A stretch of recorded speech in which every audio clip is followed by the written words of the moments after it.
কাজিৰঙা বৰ ধুনীয়া একোৰেই নাই তুলনা তাতোকৈ ধুনীয়া তুমি কেঁচা সোণৰ টুকুৰা আইতা ঘৰতে নাই অ মৰম জান আইতা ঘৰত নাই চুবুৰীৰ শিপিনীয়ে বিহুখন পাতিছে চিৰা পিঠা ভাজিবলৈ যায় ভাল পালে ডেকা ল'ৰা কথা শুনো আনৰ পৰা কলো যাওঁ কি কৰো কতে সোমাই মৰো জানো ভাল পালে কি হব মাজনী এৰিব লাগিব কি জানি ভৰি পিছল খালে খামুচিবা পিছলা মন কেনেকৈ ধৰিবা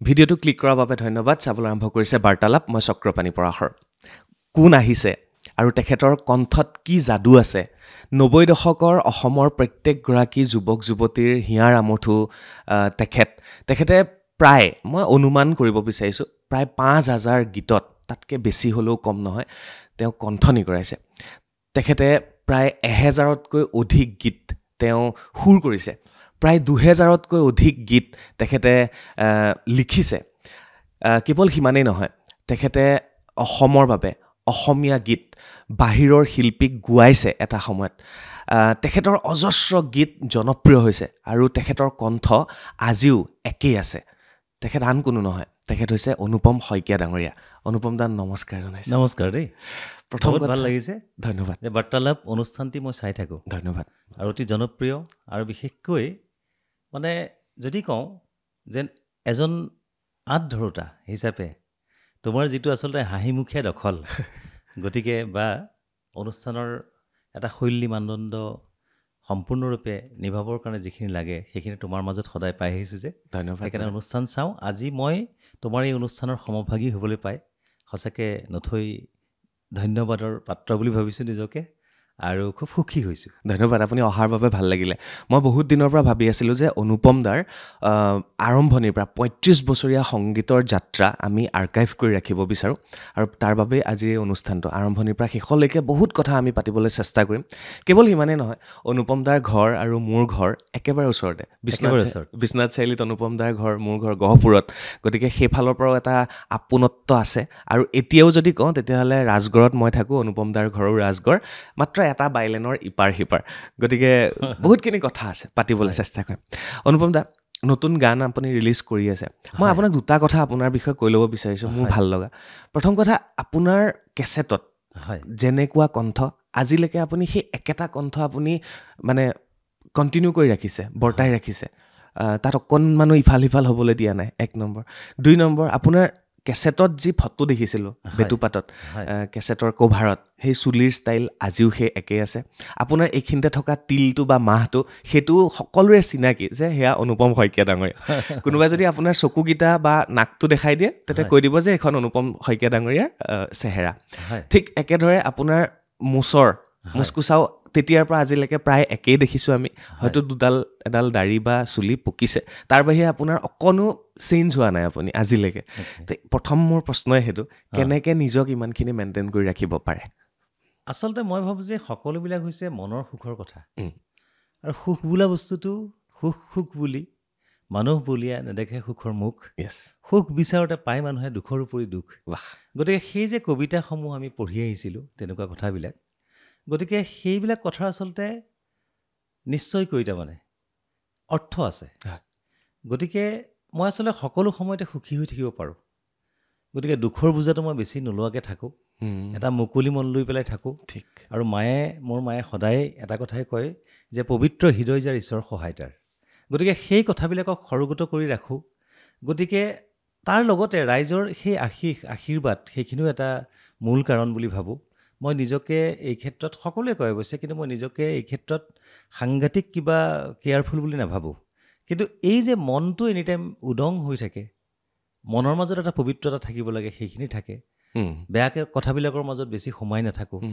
গতিকে এইবিলাক কথাই হয়তো মোক মানে উজ্জীৱিত কৰি ৰাখিছে। ঠিক কৈছে অনুপম দা। আৰু সেইকাৰণে মনটো ঠিকে ৰাখিলে বাহ্যিকতাত প্ৰকাশ পায়, আৰু সেই বাহ্যিকতাত অনুপম দাক প্ৰকাশ পায়। তেওঁ গীতসমূহ যিমান ধুনীয়া, যিমান মিঠা, সেই মানুহগৰাকীও ঠিক তেনেকুৱা, আৰু তেখেতৰ অন্তৰখন তেনেকুৱা। আৰু সেইকাৰণে মানুহ অন্তৰৰ পৰা ভাল লাগি থাকিলে বাহিৰৰ পৰাও ভাল লাগি থাকে সদায়। হয়, তাৰে প্ৰমাণ অনুপম শইকীয়া ডাঙৰীয়া। অনুপম দা, আজিলৈকে পাতিম, ৰাজগড়লৈকে পাতিম, কিন্তু মই আৰম্ভ কৰিব বিচাৰিছোঁ বিশ্বনাথ চাৰিআলিৰ পৰা। জন্ম ক'ত, কেনেকৈ আগবাঢ়িলে, ক'ত পঢ়া শুনা কৰিলে, কি হ'ম বুলি ভাবিছিল, কি হ'লগৈ, অকণমান এইখিনি। মোৰ জন্ম হৈছে বিশ্বনাথ চাৰিআলি। আচলতে মোৰ দেউতাৰ ঘৰ গড়েহাগিত। হয়, আৰু আমি ডাঙৰ দীঘল হ'লোঁ মধুপুৰত।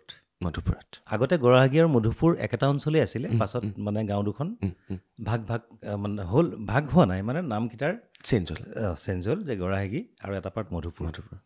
গতিকে মই মধুপুৰতে ডাঙৰ দীঘল হৈছোঁ। তাৰ মাজৰ কথাখিনি ক'ব লাগিব যে মোৰ পিতৃ শ্ৰীযুত ঘন শইকীয়া, তেখেতে আচলতে অসমীয়া আমাৰ থলুৱা সংগীতৰ, সেয়া ঘোষা, নাম, ভাগৱত, বিহুনাম, টোকাৰী গীত, দিহানাম ইত্যাদিকে কৰি, বা পয়াৰ, লেচেৰি, এইবিলাক যিবিলাক আমাৰ ৰাস ভাওনাত বচন, বিলাপ, এই সকলোবিলাকৰ লগত জড়িত।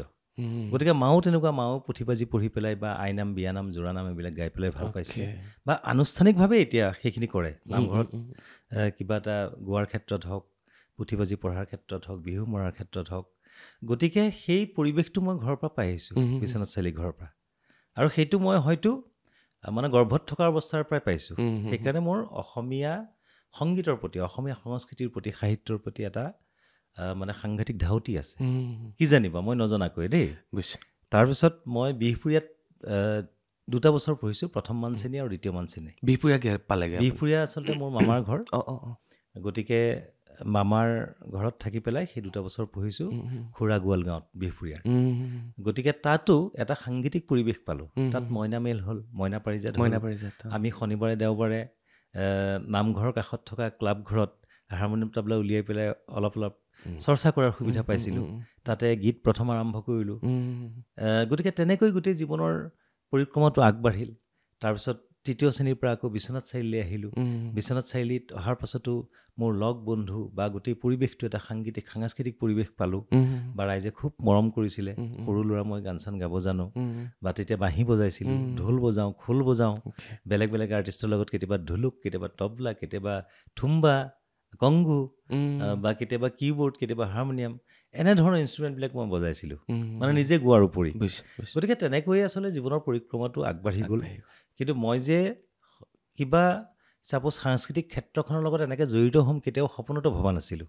গীত গাই খুব ভাল পাওঁ। তেতিয়াৰ সময়ৰ পংকজ বৰদলৈ, চাৰু গোহাঁই, তেজপুৰ পংকজ দা, বা তেনেকুৱা যিসকল শিল্পী যায়, বা আমি বিভিন্ন কম্পিটিশ্যনবিলাকত যে যাওঁ, অসমৰ বিভিন্ন কম্পিটিশ্যনত ভাগ লওঁ, জ্যোতি সংগীত, ৰাভা সংগীত, পাৰ্বতী প্ৰসাদ বৰুৱাৰ গীত, জয়ন্ত হাজৰিকাৰ গীত, ভূপেন্দ্ৰ সংগীত, এই গীতসমূহ মানে চৰ্চা কৰোঁ খুব। আৰু থলুৱা চৰ্চাটো মোৰ ঘৰখনতে হৈ থাকে। গতিকে কেতিয়াবা বৰগীতৰ কম্পিটিশ্যন, এই কম্পিটিশ্যনবিলাক যে কৰোঁ, তেতিয়া যিসকল জাজ যায়, বিচাৰক যায় তাৰমানে, গতিকে বিচাৰকসকল হয়তো গুৱাহাটীৰ পৰা যায়, কেতিয়াবা পুলক বেনাৰ্জী যায়, জে পি দাস যায়, কোনোবা যায়, পংকজ বৰদলৈ থাকে। গতিকে এইসকল ব্যক্তিৰ দৰে কেনেকৈ হ'ব পাৰিম, কেতিয়া হ'ব পাৰিম, সেইটো কিন্তু মনত এটা সাংঘাতিক সপোন আছে দেই। গতিকে সেই তেনেকৈ উদ্বুদ্ধ হৈ আচলতে খোজ পেলালোঁ, আগবাঢ়িলোঁ। 1990 চনত মই প্ৰথম কেছেটত গীত গাইছোঁ, 90ত। আৰু সেইটো মোৰ বিহপুৰীয়াৰ দীপেন বৰা বুলি মোৰ এজন দাদা আছিলে। তেখেতে মোক আচলৰ ধন বুলি এটা কেছেটত গীত গোৱাইছিলে, আৰু মই নিজে সংগীতো কৰিছিলোঁ। আৰু শান্তা বাইদেউৰ লগত অৰিটেক ষ্টুডিঅ'ত প্ৰথম ৰেকৰ্ডিং, সেইটো ৰেকৰ্ডিং।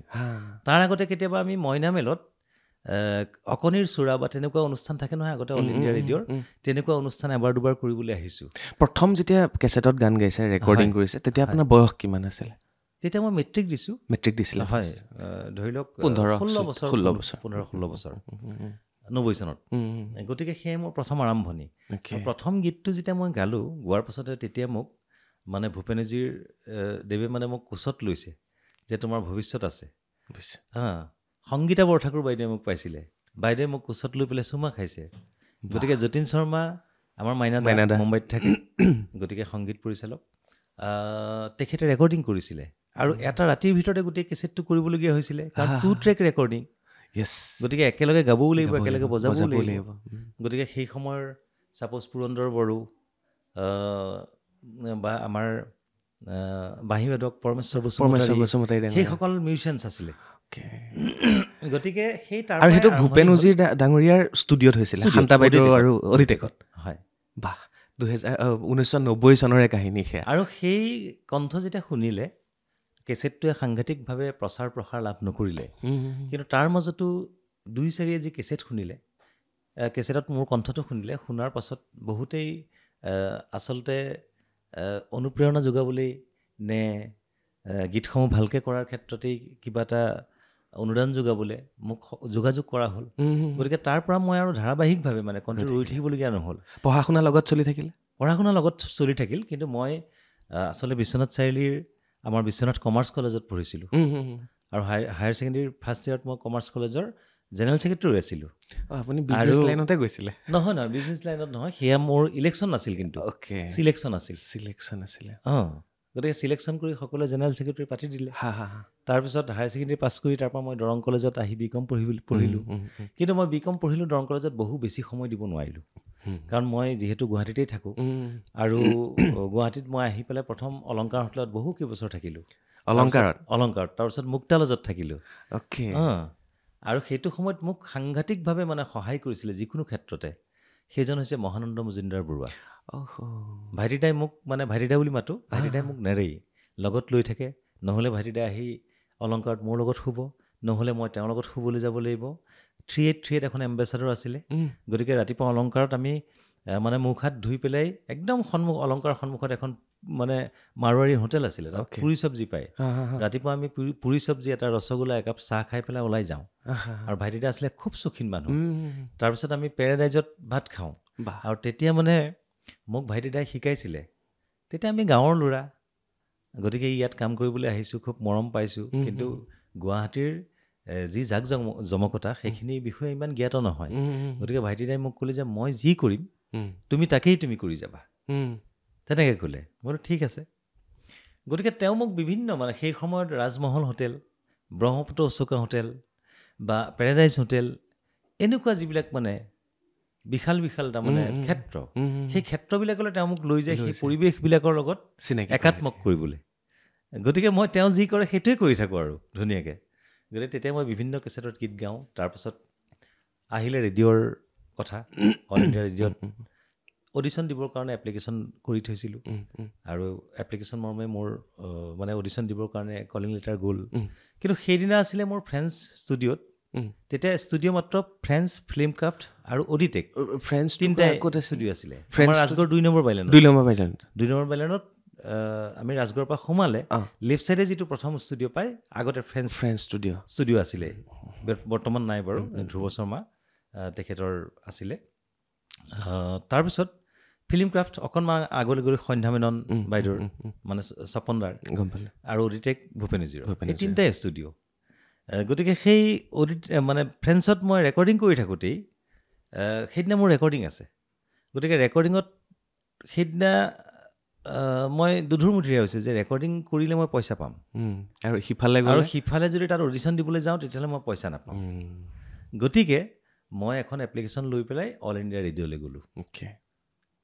তেতিয়া গৈ পেলাই মিউজিক ছেকশ্যনত আমাৰ স্বনামধন্য মানে সংগীত পৰিচালক ৰমেন চৌধুৰী আছিলে, আৰু ৰমেনদাই মোক খুব মৰম কৰে। তেওঁৰো মই বিভিন্ন পৰিচালনাত বিভিন্ন গীত গাইছোঁ। তাৰপিছত ৰমেনদাৰ ওচৰত গৈ পেলাই এপ্লিকেশ্যনখন দিলোঁ, ৰমেনদা মোৰ ৰেকৰ্ডিং আছে, গতিকে আজি অডিশ্যন দিব নোৱাৰে। তুমি কি কথা ক'বলৈ আহিছা? অডিশ্যন কি বাৰে বাৰে হয় নেকি? অল ইণ্ডিয়া ৰেডিঅ'ত এপ্ৰুভ হোৱাটো, এজন অল ইণ্ডিয়া ৰেডিঅ'ৰ স্বীকৃতিপ্ৰাপ্ত শিল্পী হোৱাটো ইমান সহজ কথা বুলি ভাবিছা? বাদ দিয়া ৰেকৰ্ডিং। মই কৈছোঁ ৰমেনদা মোৰ একো প্ৰিপেৰেশ্যন নাই, কিন্তু চব ৰেকৰ্ডিঙৰ মাজতে সোমাই আছোঁ, একো প্ৰিপেৰেশ্যন তোমাক নালাগে, মই জানো নহয়। এই বহীপাত 3টা দিছোঁ, পেনটো দিছোঁ, কেণ্টিনত বহা, 3টা তোমাৰ মনে প্ৰাণে ভালপোৱা গান লিখি লোৱা, আৰু তোমাক যেতিয়া জাজে সুধিব তুমি ধুনীয়াকৈ যি প্ৰেজেণ্টেশ্যন দিব লাগে সেইখিনি দিবা, ভয় নকৰিবা। মোৰ উপায় নাইকিয়া হৈ গ'ল। মই তেতিয়া কেণ্টিনত বহি 3টা গান চিলেক্ট কৰিলোঁ।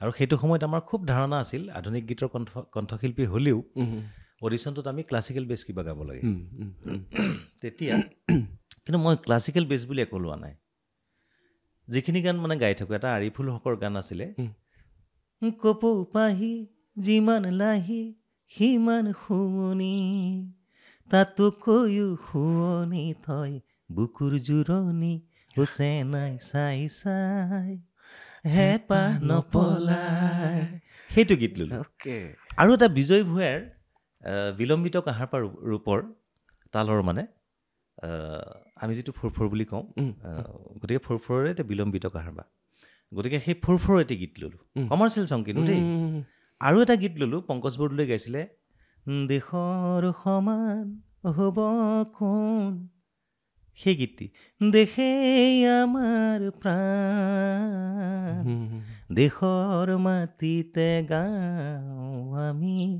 জীৱনৰ জয় গান গতিকে সেই তিনিটা গান সেইটো দাঁতালৰ গান গতিকে সেই তিনিটা গীত লৈ পেলাই মোৰ অডিশ্যন যেতিয়া পৰিল মই সোমাই পেলাই ৰেডিঅ' অডিশ্যনত আচলতে জাজে গম নাপায় কোনে গাইছে কাৰণ এটা নাম্বাৰ এটাহে থাকে খালি নাম নাথাকে আৰু জাজক দেখাও নাপায় জাজেও ষ্টুডিঅ'ৰ ভিতৰত থাকে মানে বাহিৰত মানে বেলেগত থাকে খালি ভইচটো শুনা পায় আৰু জাজেও নেদেখে কোন মোক সুধিলে মই গোটেইখিনি ক'লোঁ আৰু তুমি বিশ্বাস কৰিবা তিনিটা গীতৰ আৰম্ভণি এডলিবৰ পৰা একদম এণ্ড পইণ্টলৈকে তিনিটা গীত সম্পূৰ্ণ গাইছোঁ তাৰমানে আৰু যিখিনি প্ৰশ্ন সুধিছে সেইখিনি কৈছোঁ তালৰ বিষয়ে বা ৰাগৰ বিষয়ে তেনেকুৱা কথাখিনি কৈছোঁ যি কি নহওক গতিকে সেইটো এটা ডাঙৰ অভিজ্ঞতা ৰমেন দাই সেইটো এটা মোক মানে স্বীকৃতিপ্ৰাপ্ত কৰিলে বুলি ক'ব লাগিব এইকাৰণেই যে তেওঁ সাহস দিলে তাৰপিছত অল ইণ্ডিয়া ৰেডিঅ'ত পালোঁ ৰিজাল্ট ওলাল তাৰপাছত অৱশ্যে অল ইণ্ডিয়া ৰেডিঅ'ত বাৰু মই কম্প'জাৰ হিচাপে মিউজিক ডাইৰেক্টৰ হিচাপেও অডিশ্যন দিলোঁ পালোঁ গতিকে সেই তেনেকৈও জীৱন যাত্ৰাটো আচলতে আগবাঢ়িলে সঁচাকৈ আৰু তেনেকুৱা বহু মানুহৰ ভূমিকা আছে মোক আগবঢ়াই নিয়াৰ ক্ষেত্ৰত কিন্তু মই সকলোৰে নাম এই মুহূৰ্তত শেষ কৰিব নোৱাৰোঁ গতিকে কোনেও মানে বেয়াও পাব নালাগে গতিকে স্বনামধন্য যিসকল বৰেণ্য ব্যক্তি বহুতৰে অৰিহণা আছে লগ বন্ধুৰ আছে পৰিয়ালৰ ব্যক্তিৰ আছে গতিকে সকলোৰে সেইখিনি অৰিহণা আছে নিশ্চয় সকলোৰে আশীৰ্বাদ আছে আৰু সেইকাৰণে আপুনি চাগে অনুপম শইকীয়া হ'ল নাজানো অনুপম শইকীয়াটো মানে অনুপম শইকীয়া বুলি কওঁতো আকৌ মনত পৰিছে দেই মোৰ আচলতে প্ৰকৃত নাম মই সুধিম বুলি থৈছিলোঁ সেইটো গৌতম শইকীয়া কোনে কৰিলে অনুপম আমাৰ আচলতে বনচাৰ বুলি আছিলে নাট্যকাৰ তৰুণ শইকীয়া গোবৰ্ধন নাটক এনেকৈ বহুত নাটক লিখিছিলে সেইবিলাক সেই সময়ত মানে অল ইণ্ডিয়া ৰেডিঅ'টো প্ৰকাশ পাইছিলে তেখেতৰ নাটক খুব জনপ্ৰিয় আছিলে তৰুণ শইকীয়া ছাৰে মোৰ দেউতা ফুটবল প্লেয়াৰ আছিলে ফুটবল খেলা চাবলৈ মোক মানে লৈ যায় কেতিয়াবা ট্ৰেক্টৰৰ আগফালে বহুৱাই কেতিয়াবা বাবাৰ চাইকেলত বহুৱাই মই বাবা বুলি কওঁ দেই মোৰ দেউতাৰ নাম শ্ৰীযুত ঘন শইকীয়া মাৰ নাম শ্ৰীমতী ভানু শইকীয়া আৰু আমাৰ ল'ৰা ছোৱালী হৈছোঁ আমি মানে 4টা মই হৈছোঁ ডাঙৰ আৰু মোৰ তলত 3জনী ভণ্টি গতিকে আমাৰ নামকেইটা হৈছে জান জুৰি নিজৰা ঝৰ্ণা মোৰ ঘৰত নাম জান জুৰি নিজৰা ঝৰ্ণা কিন্তু মোৰ স্কুলৰ নামটো আছিলে গৌতম বিহপুৰীয়াৰ পৰা যেতিয়া বিশ্বনাথ চাৰিআলি আহিলোঁ বাবাৰ লগত ফুটবল খেল চাই পেলাই এদিন আহি আমাৰ হাটখোলাৰ মানে কলেজ ৰোডৰ হাটখোলাৰ শইকীয়া চুইট হাউচত বহি গোটেই প্লেয়াৰখিনিয়ে চাহ খাব তাতে বন ছাৰ আছিলে তৰুণ শইকীয়া ছাৰ আৰু ছাৰে ক'লে বোলে ঘন তোমাৰ ল'ৰা ডাঙৰ হ'লেই দেখোন হেৰি তুমি কি কৰি ভাল পাওঁ মই গান গাই ভাল পাওঁ তাৰপিছত বোলে তুমি গান এটা গাই শুনোৱাচোন মই আৰু বেঞ্চতে বজাই তেতিয়া আৰু ডেস্ক বেঞ্চে হোটেলত তাতে বজাই গান এটা শুনালোঁ তাৰপিছত ছাৰে ক'লে যে ঐ ঘন তোমাৰ ল'ৰাটো কি অপূৰ্ব গান গায়হে তাৰ নামটো তুমি কিয় গৌতম দিছা তাৰ নামটো অনুপম কৰা আৰু তুমি কাইলৈকে যাবা স্কুলত তাৰ নামটো অনুপম কৰিবা আৰু সেই তাৰ পাছদিনা বাবা গৈ অনুপম কৰিলে আৰু সেই অনুপম নামটোৱে আচলতে এতিয়া মানুহৰ মনত অনুপম শইকীয়া বুলি জানে আৰু আজিকালি শিল্পীসকলে কি কৰে এটা ষ্টেজ নেম বেলেগ এটা হেৰি নেম বেলেগ তেওঁলোকে তেনেকুৱা কৰে বা কোনোবাই নিউমাৰলজি চাই পেলাইও নাম চেঞ্জ কৰে বাট আপোনাৰ নাম চেঞ্জ কৰাটো কাহিনীটো অলপ পৃথক অলপ বেলেগ মানে গীত ভাল পায় কোনোবাই কৈ দিলে যে অনুপম গীত গায় তেতিয়া মোক সুধিছে যে অনুপম মানে তুমি কি জানানে মই তেতিয়া সৰু ল'ৰাটো মই কৈছোঁ মই 3য় শ্ৰেণীতলৈ মানে উত্তীৰ্ণ হৈছোঁহে তাৰপিছত মই বোলো ছাৰ মই ইমান গম পোৱা নাই বৰ্তা বুলি মাতিছোঁ নেকি তাৰপিছত কৈছে অনুপম মানে অতুলনীয় যাৰ তুলনা নাই গতিকে মই সেইকাৰণে তোমাৰ নামটো অনুপম দিব কৈছোঁ সেয়াই আৰম্ভণি এনেকৈ আহি অনুপম দা গৈ থাকিল যাত্ৰা চলি থাকিল অনুপম দা মোৰ কেইটামান প্ৰশ্ন আছে আৰু মই জানি থ'ব বিচাৰিছোঁ মই কৈছোঁ আপোনাৰ এইটো শ্ব' মই আৰ্কাইভ হিচাপে ৰাখিব লাগিব আৰু বহুতে জানিব লাগিব আপোনাৰ বিষয়ে দাদা আপোনাৰ এনেকৈ যেতিয়া গান গাই থাকিলে ষ্টুডিঅ'ত হওক আপুনি বেলেগৰ কাৰণে হওক বা ৰেডিঅ'ত হওক অনুষ্ঠান কৰি গৈ থাকিলে এনেকুৱা কোনটো গীত যিটো গীতে অনুপম শইকীয়াক গোটেই অসমে জনা কৰি পেলালে সেই গানটো কোনটো দাদা তাৰমানে পৰ্যায়ক্ৰমে বেলেগ বেলেগ হৈছে যেনে আজি ভাইহঁত এবাৰ ভাবি চাবি দেই দেশখন কুশলে ৰাখিবি দেই মোৰ সোণৰে অসমত ৰূপৰো শিকলি বান্ধিব নিদিবি দেই সেই গীতটি লিখিছিলোঁ মই যেতিয়া আমি ৰাইন' অপাৰেশ্যন পাইছোঁ বজৰং অপাৰেশ্যন পাইছোঁ আমাৰ অসমৰ ল'ৰাসকল দেশখনক স্বাধীন কৰিব লাগে বুলি ওলাই গ'ল গতিকে তাৰপিছত যিটো পৰিৱেশ হৈছে সেই পৰিৱেশ পৰিস্থিতিক লৈ লিখিছোঁ গতিকে সেই গীতটো এটা সাংঘাতিকভাৱে ৰাইজে আঁকোৱালি লৈছিলে দেশপ্ৰেমমূলক গীত হিচাপে কিন্তু তাৰ আগত মই ৰুবুলদাৰ কেছেটত কেইটামান গান গাইছিলোঁ কবিতা তোমাক প্ৰথম দেখা আজিও মনত পৰে সেই মোৰ নিজৰে কথা সুৰ আছিলে সেইটো এটা গীত সেই সময়ৰ সাংঘাতিকভাৱে জানমণি এলবামটো প্ৰথম মই কৰিছিলোঁ জানমণি 1994-95 চনত সেই দুটা চিৰিজ মই কৰিলোঁ তাত এটা গীত লিখিছিলোঁ অসমৰ জাৰণি কাজিৰঙা অনুপমা নিৰুপমা ডেকা ল'ৰা ঠগিব নাপাই জানো লখিমপুৰৰ এজন দাদাই এই কথাখিনি দিছিলে সেই কথাখিনি লৈ সজাই পেলাই বিৰেন্দাই দিছিলে গতিকে সজাই প্ৰায় সেই গীতটো কৰিছিলোঁ সেই গীতটো এটা সাংঘাতিক জনপ্ৰিয়তা পাইছিলে তাৰপাছততো ছাপ'জ আমি পৰ্যায়ক্ৰমে এতিয়া হাতৰে আঙুলি জেতুকা সেইবিলাক তাৰপিছত আহিবা বুলি দলিচা পাৰি সেইবিলাকো গীত ভৰি পিছল খালে সেইখিনি পাছৰ পিছলে আহিল 1997 পৰা মই মৰমজান আৰম্ভ কৰিছোঁ RMCৰ গতিকে তাত আজি হ'ল উৰুকা কাইলৈ বিহুৰ ভুৰুকা পূব আকাশৰ বেলিটি গৈ পশ্চিমতে ডুবিলে সেইবিলাকো এটা সময়ত সাংঘাতিক জনপ্ৰিয় আছিল দাদা যদি বেয়া নাপায় মই একেবাৰে চুই যাওঁ সুৰকেইটা ভাল লাগিব তেতিয়া বহুত দীঘলীয়া হ'ব সুৰ চুই গ'লে জাষ্ট এটা চেণ্টেঞ্চ শুনাই দিলে এতিয়া আইতা ঘৰতে নাই মৰমজান আইতা ঘৰতে নাই মৰমজান আইতা ঘৰত নাই চুবুৰীৰ শিপিনীয়ে বিহুখন পাতিছে চিৰা পিঠা ভাজিবলৈ যায় সকলোৰে মনত থকা গান গতিকে ধৰক ভাল পালে কি হ'ব মাজনী এৰিব লাগিব কি জানি সেই তেনেকুৱা ধৰণৰ বহুতো গীত এতিয়া গাই থাকিলেতো শেষেই নহ'ব গতিকে সেই গীতসমূহ আঁকোৱালি ল'লে তাৰপিছত আহিলে আমাৰ মৰমজানৰ কথা মৰমজান চিৰিজটো কৰি গৈ আছোঁ মৰমজানৰ প্ৰথম মানে ভিডিঅ' হিচাপে আৰু অসমতেই জনপ্ৰিয় হৈ উঠিল মৰমজানৰ ভিডিঅ' গতিকে মৰমজান 2004 যেতিয়া ভিডিঅ' কৰি পেলাই আমি কৰিলোঁ কাজিৰঙা বৰ ধুনীয়া ভৰি পিছল খালে সৌজাক যেন গাভৰু ভাল পালে ডেকা ল'ৰা সোণৰ সজাত ৰাখিলোঁ সেই এলবামটোৱে সাংঘাতিক এটা মোক মানে ৰাইজৰ মাজলৈ বেছিকৈ আগুৱাই লৈ আমি চিঞৰি গাওঁ এইবোৰ গান তাৰ আগত কিন্তু মই মুম্বাই আৰ্টিষ্ট বহুখিনি গোৱাইছোঁ সেইবিলাক গীতো এতিয়া নতুনকৈ যিটো নাচিমে কঁকালতে ঘূৰাই সেইটো ঢোলটি বজাব ঢুলিয়াই গীতটো সেইটো 2000 চনতে মই ফাল্গুনী পাঠকক গোৱাইছিলোঁ আৰু এটা ভাৰ্চন দেহাতী ফাগুন নচুৱাই বুলি ছেম ট্ৰেক ছেম সুৰ লিৰিক্সটো বেলেগ সেইটো চানক গোৱাইছিলোঁ আৰু তেনেকৈ মুম্বাইতো বহুখিনি কণ্ঠশিল্পীক গোৱালোঁ সেই গীতসমূহ ৰাইজে খুব ধুনীয়াকৈ আঁকোৱালি লৈছিলে গতিকে গীতৰ মানে এইটো গীতে এনেকুৱা বুলি ক'ব নোৱাৰি মানে বহুখিনি গীত আছে এতিয়া অনামিকা খুলি কোৱা নাই মানুহে খুব ভাল পায় অনামিকা এবাৰ উভতি চোৱা গতিকে তেনেকুৱা বহুখিনি গীত আছে গতিকে কিন্তু তাৰ মাজত যে কাজিৰঙা বৰ ধুনীয়া বা মৰমজান 2004 গীতকেইটাই ৰাইজৰ মাজলৈ বৰ বেলেগ ধৰণে আগুৱাই লৈ গৈছিল মই তেতিয়াহ'লে অনুপম দা আজি মই নেৰো আপোনাক মোক মৰমজানৰ সেইকেইটা গান যিকেইটা গান মই লিখিও থৈছোঁ আৰু আমি চিঞৰি গোৱা গান এইকেইটা কাজিৰঙা বৰ ধুনীয়া প্লিজ ও দেহাৰ বৰণ ৰং চঙীয়া মুগা চুমনীয়া চাদৰৰে আঁচলখন টানি টানি বান্ধিলো বা চাদৰৰে আঁচলখন টানি টানি বান্ধিলো বা কাজিৰঙা বৰ ধুনীয়া একোৰেই নাই তুলনা তাতোকৈ ধুনীয়া তুমি কেঁচা সোণৰ টুকুৰা হৈ যাব এই গানটো আপুনিয়ে লিখা মই লিখা নহয়, এইটো আমাৰ কলিয়াবৰৰ আমাৰ বন্ধু ৰবীন বৰাই লিখা, কিন্তু মই তাক অকণমান অৰ্নামেণ্টেলি সজাই পৰাই লৈছোঁ। তাত অকণমান সুৰৰ ক্ষেত্ৰতে হওক বা কথাৰ ক্ষেত্ৰতে হওক, কিন্তু মূল বিষয়বস্তুটো বা গোটেই গানটোৰ সৃষ্টিকৰ্তাজন হৈছে ৰবীন বৰা। সুৰটো আপুনি নিজে কৰা? নহয়, তেওঁৱেই কৰা। মই তাত খালি সজাই ল'বলগীয়া হৈছে অকণমান। অ'কে আমি যেতিয়াই কাজিৰঙা ফালে যাওঁ এইটো গান নলগোৱাকৈ আমি প্ৰায় নাযাওঁৱে এইটো গান এতিয়াও। তাৰপিছতে হেৰিটো তাৰপিছৰ মৰম জানৰ আৰু কেইটামান মৰম জান বহুকেইটা আছে।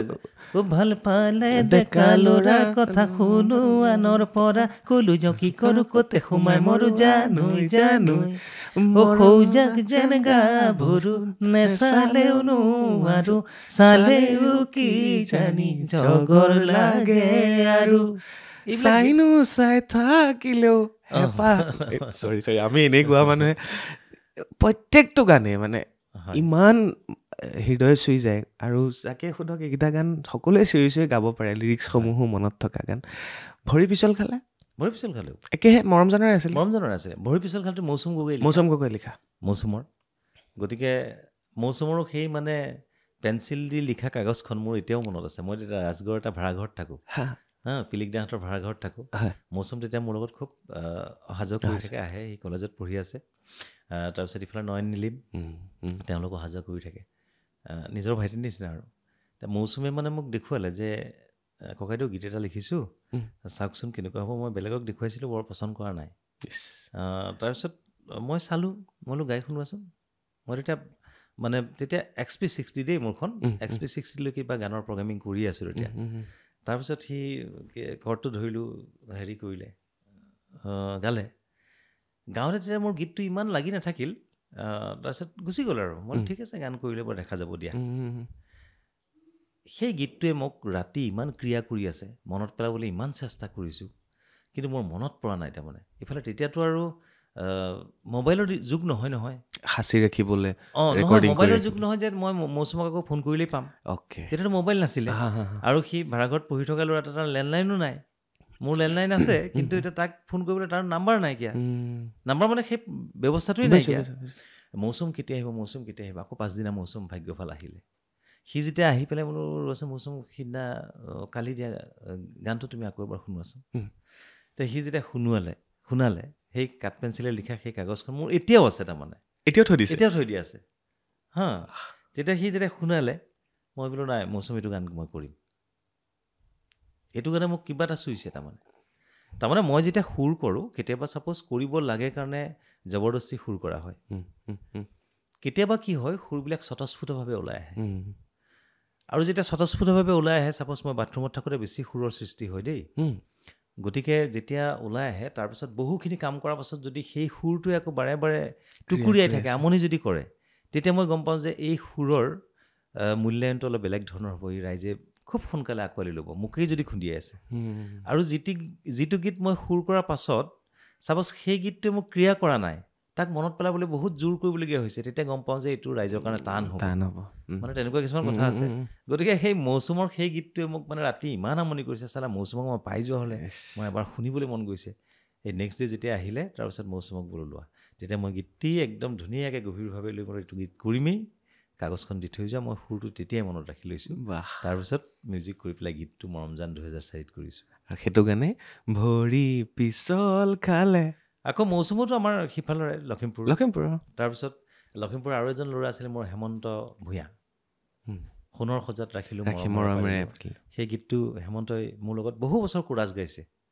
তাৰমানে কল্লোল, হেমন্ত, আমাৰ জান, অপূৰ্ব বৰুৱা, এই তেওঁলোকসকলে বহু বছৰ কোৰাছ গাইছে। মন্টুমণি, তেনেকৈ বুলি মোৰ লগত বহুখিনি যে কোৰাছ গাইছে। গতিকে তাৰ মাজৰে এজন হৈছে হেমন্ত ভূঞা। পৰীক্ষিত আছিলে, কোৰাছ গোৱা। গতিকে সেই তেনেকুৱা আৰু বস্তুবিলাক কিছুমান স্মৃতি থাকি যায় যে। মানে অনুপম দা, মোক জাষ্ট এইটো গানৰ মই যেতিয়া ৰীল বনাম, আপোনাৰ এই সুৰখন লাগিব মোক, ভৰি পিছল খালে। কাৰণ সেই কাগজখন পেঞ্চিলে লিখা এতিয়াও আছে বুলি কৈছে। মই ৰীলত এইটো বস্তু এড কৰিম আপোনালোকক।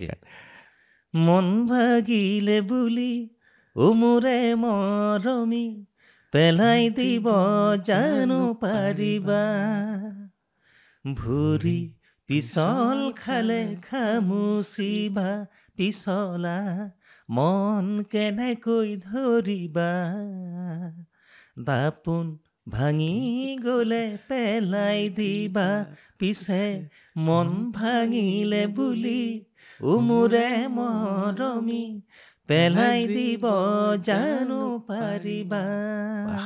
ধন্যবাদ অনুপম দা। মানে এই গানটোৱে কিমান ডাঙৰ এটা মেছেজ দিছে হয় সেইটোও আমি ক'ব লাগিব। মানে দাপোন ভাঙি গ'লে পেলাই দিবা বাট মন ভাঙিলে জানো পেলাই দিব পাৰিবা। কিমান সুন্দৰ লিৰিক্স। তাৰপিছত যদি সুধোঁ অনুপম দা, সুৰ বোলে মই আন বহুতক সুধিছোঁ, সুৰ এটা স্বৰ্গীয় বস্তু। হয় সুৰ হঠাৎ অহা বস্তু, কেতিয়াবা সপোনত আহে, কেতিয়াবা আপোনাৰ বাথৰুমত আহে, কেতিয়াবা খোজকাঢ়ি গৈ থাকিলে আহে, গাড়ী চলাই থাকিলে আহে। সুৰটো এটা স্বৰ্গীয় বস্তু, এইটো ইউনিভাৰ্চৰ লগত এটা কানেকশ্যন আছে সুৰ। এটা সময় আছিল তেতিয়া সুৰ ধৰি ৰাখিব নোৱাৰে, আপুনি মনতে ৰাখিব লাগিব, পাহৰি গ'লেও দিগদাৰ, আকৌ এইটো কেনেকৈ ঘূৰাই আনিব পাৰিম।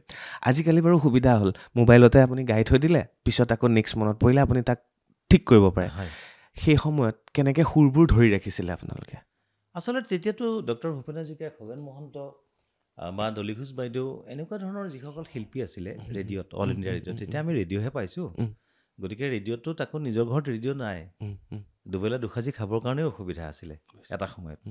গতিকে কাষৰ ঘৰত যদি কাৰোবাৰ ৰেডিঅ' আছে, গীতিমালিকা আহে, তেনেকুৱা যিখিনি অনুষ্ঠান আছিলে সুগম সংগীতৰ অনুষ্ঠান, গতিকে সেইবিলাক গীত শুনিবলৈ আমি ৰৈ থাকোঁ।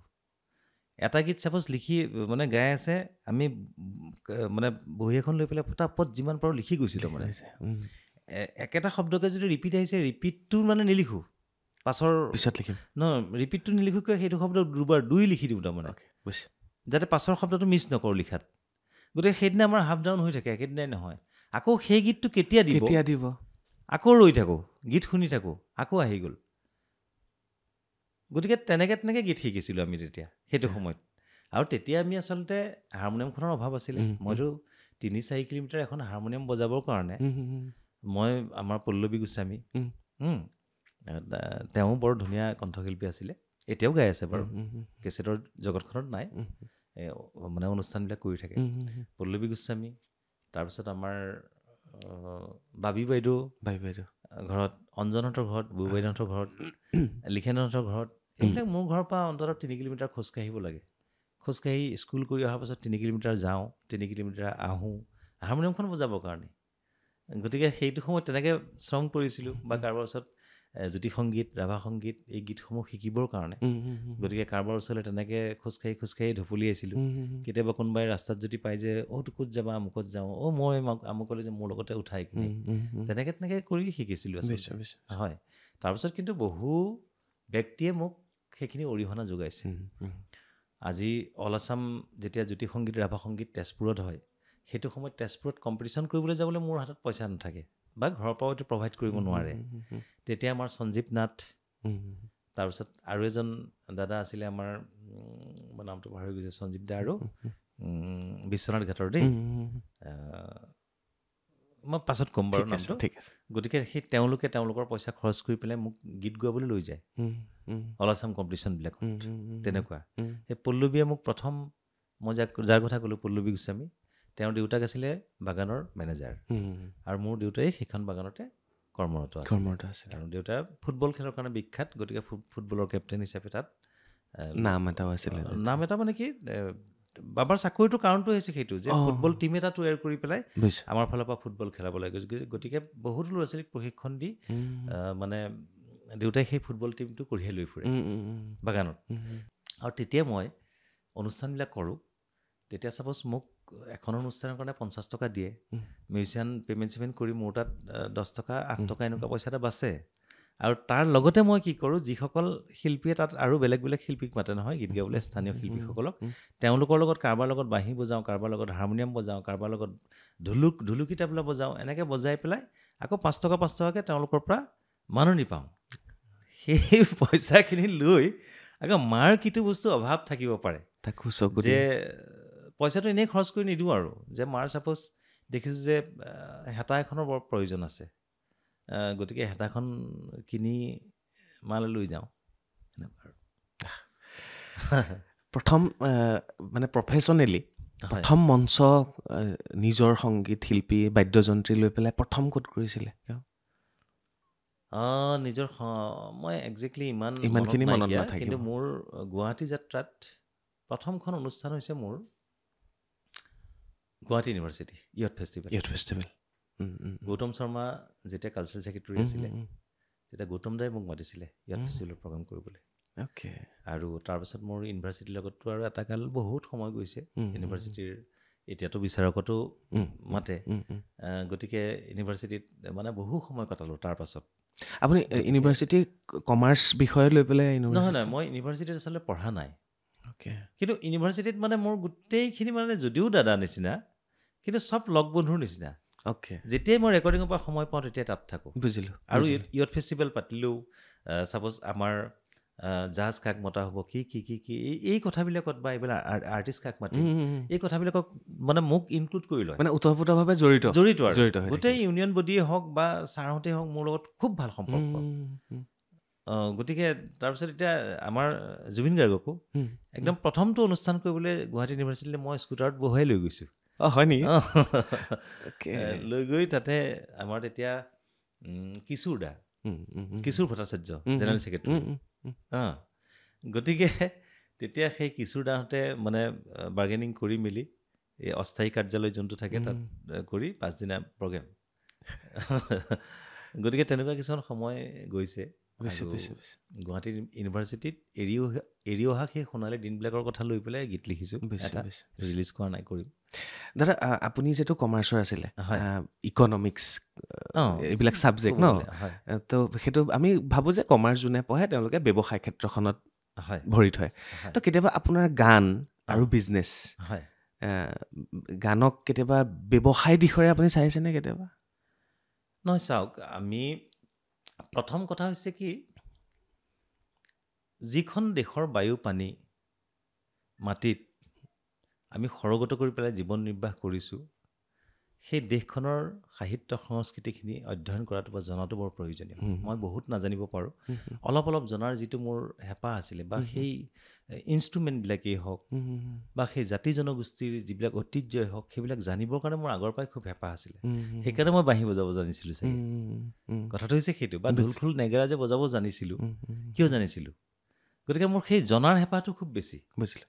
সেই বস্তুটোক লৈ পেলাই মই একদম অধ্যয়ন কৰি পেলাই তাতেই লাগি থকা নাইকিয়া, কাৰণ মোৰ আকৌ সংগীতটো বেলেগ ধৰণৰ এটা যাত্ৰা নহয়।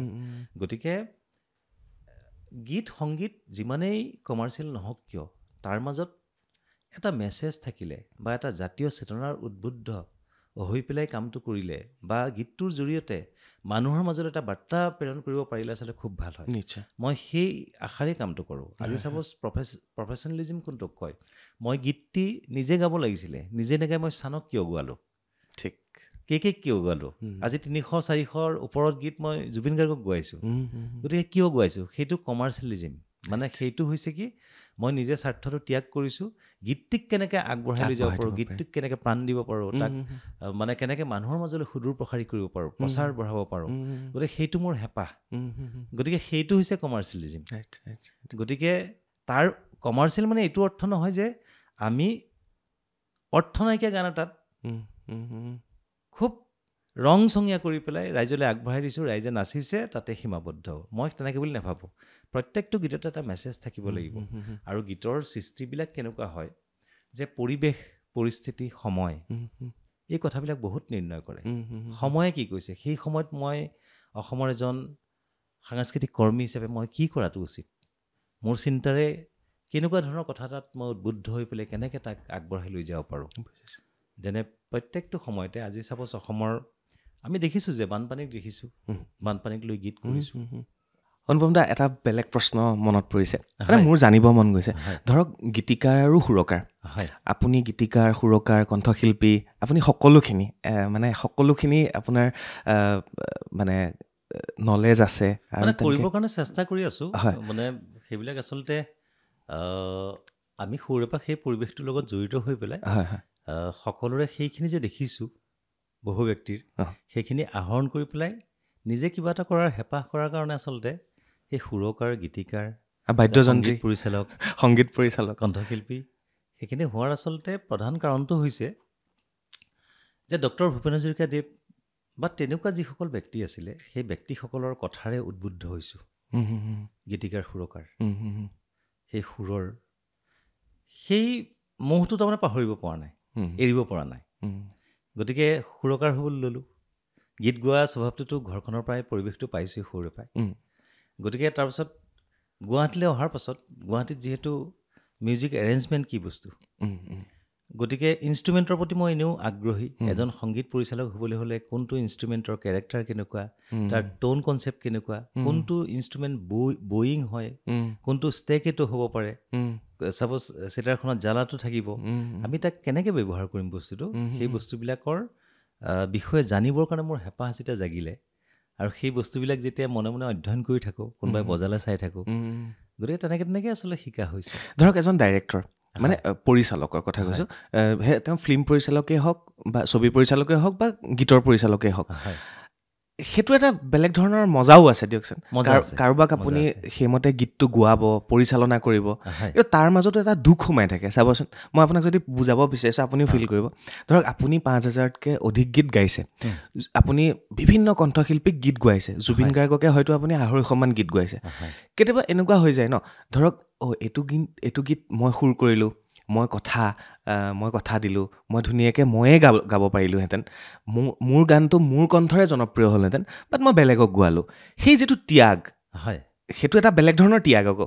যেতিয়া গীতটো বহুত জনপ্ৰিয় হৈ গ'ল তাৰপিছত কেতিয়াবা চিন্তা নহয়নে ময়েতো গাব পাৰিলোঁহেঁতেন কেতিয়াবা সেই ভাৱটো আহেনে বাৰু এজন পৰিচালকৰ নাহে তাৰমানে কি হয় সৃষ্টিটো এনেকুৱা বস্তু মই ভাবোঁ যে আজি তুমি ছাপ'জ ২ টকা ইনকাম কৰিছা ২ টকা ইনকাম কৰি ২ টকাটো খৰচ কৰিলেহে তোমাৰ ইনকাম কৰিবলৈ হেঁপাহ জাগিব 100% কথাটো গম পাইছা নাই তুমি যদি ২ টকাটো পকেটত এনি টাইম লৈয়ে ফুৰা নেক্সট ইনকাম নকৰিলেও হ'বতো গতিকে সৃষ্টিটো এটা তেনেকুৱা বস্তু তুমি এই সৃষ্টিটোক আগুৱাই নিছা আকৌ নেক্সট সৃষ্টিলৈ তুমি মন মেলিছা গতিকে সৃষ্টিৰ শেষ নাই সৃষ্টি কৰাৰ খালি যিটো প্ৰক্ৰিয়া সেই প্ৰক্ৰিয়াটো শুদ্ধ হ'ব লাগে আৰু সেই বিষয়বস্তুটো গভীৰভাৱে লৈ তাক গৱেষণা কৰি পেলাই সৃষ্টিটো কৰিব লাগে গতিকে সেইটো ক্ষেত্ৰত মোৰ অৱহেলাটো নাছিল গতিকে আজি ছাপ'জ চানকে কে বা জুবিন গাৰ্গকে বা তেনেকৈ বিভিন্ন শিল্পীক গীত গোৱাইছোঁ তাৰপাছত মোৰ এইটো অনুভৱ হোৱা নাই এই গীতটো মই গোৱা হ'লে বেছি ভাল আছিলে সেইটো নকৰোঁ কিয় ইয়াৰ পাছৰ সৃষ্টিটো মোৰ আৰু ভাল হ'ব লাগিব বা সৃষ্টি হৈয়ে গৈ থাকিব যিমানেই কৰি যাম সিমানেই সৃষ্টি হৈ গৈ থাকিব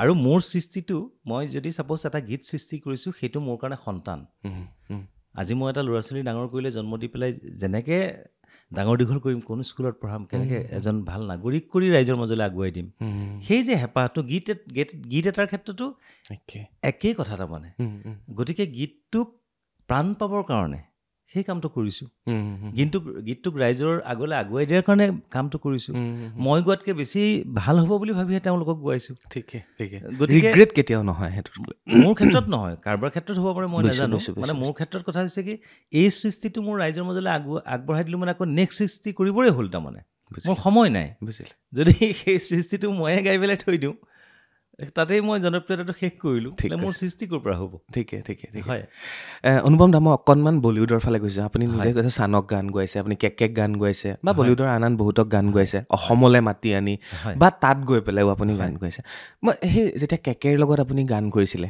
কোনটো গান আছিল কেনেকুৱা প্ৰক্ৰিয়া আছিল আপুনি তেওঁ ইয়ালৈ আহিছিলে না আপুনি গৈছিল তালৈ অকণমান জানি ল'ব বিচাৰিছোঁ তেখেতসকল ইয়াত আহি গীত গোৱাটো ইমান সহজ কথাও নহয় কেতিয়াবা অনুষ্ঠান কৰিবলৈ আহোঁতে বোলে সোমাই যাওঁ গীত এটা গাই থৈ যাওঁ বেলেগ কথা কিন্তু আমি পৰিকল্পিতভাৱে কৰিছিলোঁ RMCৰ প্ৰযোজনাত যেতিয়া 1999 চনত মই মন এলবামটো আৰম্ভ কৰিলোঁ তেতিয়া মনত মই চানক গীত গোৱালোঁ যে এটা হ'ল মৰমীও বহাগ আহিলে সেইটো গীত এটা হ'ল হাতৰে আঙুলি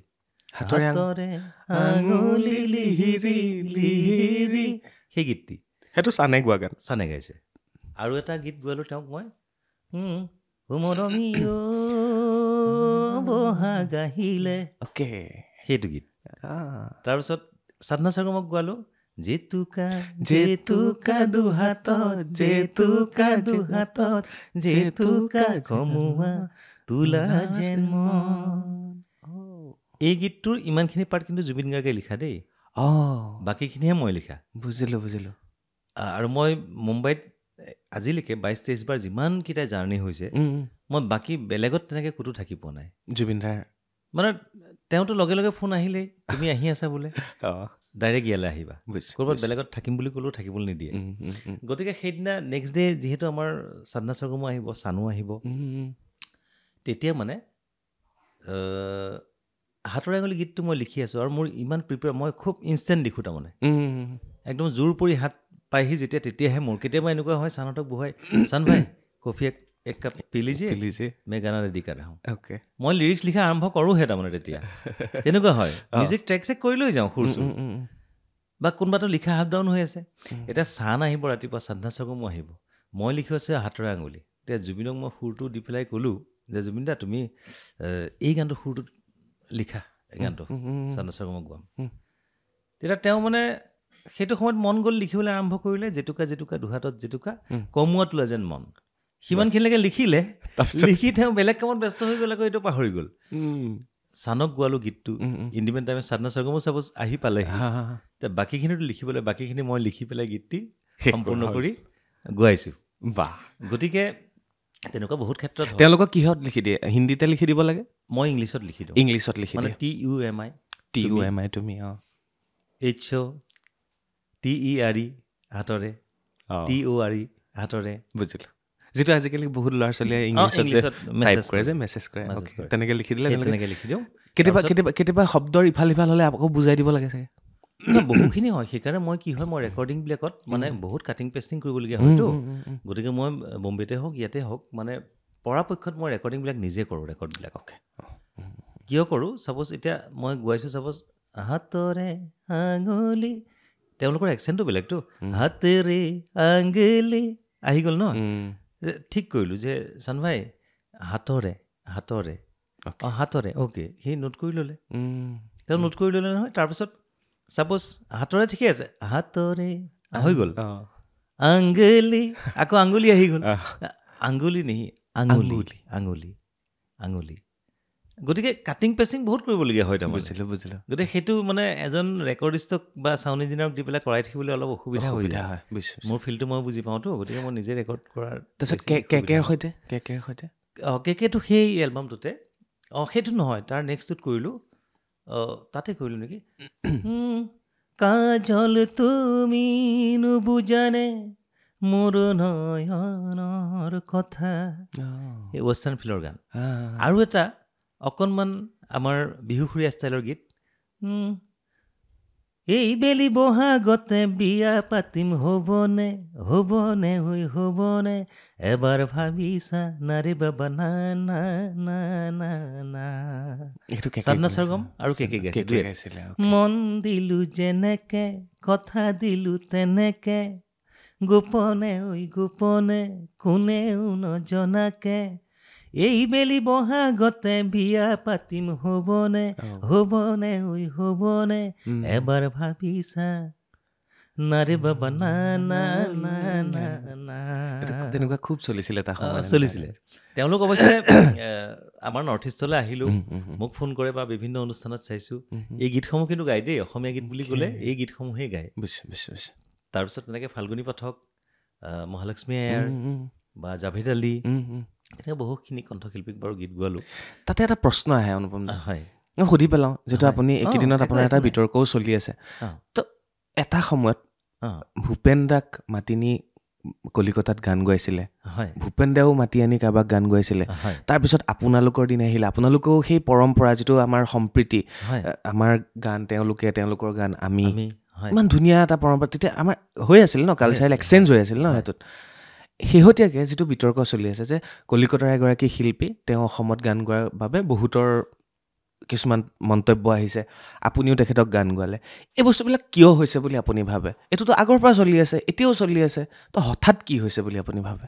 নাই, মই ভাবোঁ যে ইমান চিপ মেণ্টেলিটিৰ বা ইমান নিম্নগামী চিন্তাৰ আমাৰ শিল্পীসকলৰ মাজত নাই। আমাৰ সেইটো শিল্পীয়ে কৰা নাই, কোনোগৰাকী শিল্পীয়ে কৰা নাই বুলি মোৰ বিশ্বাস।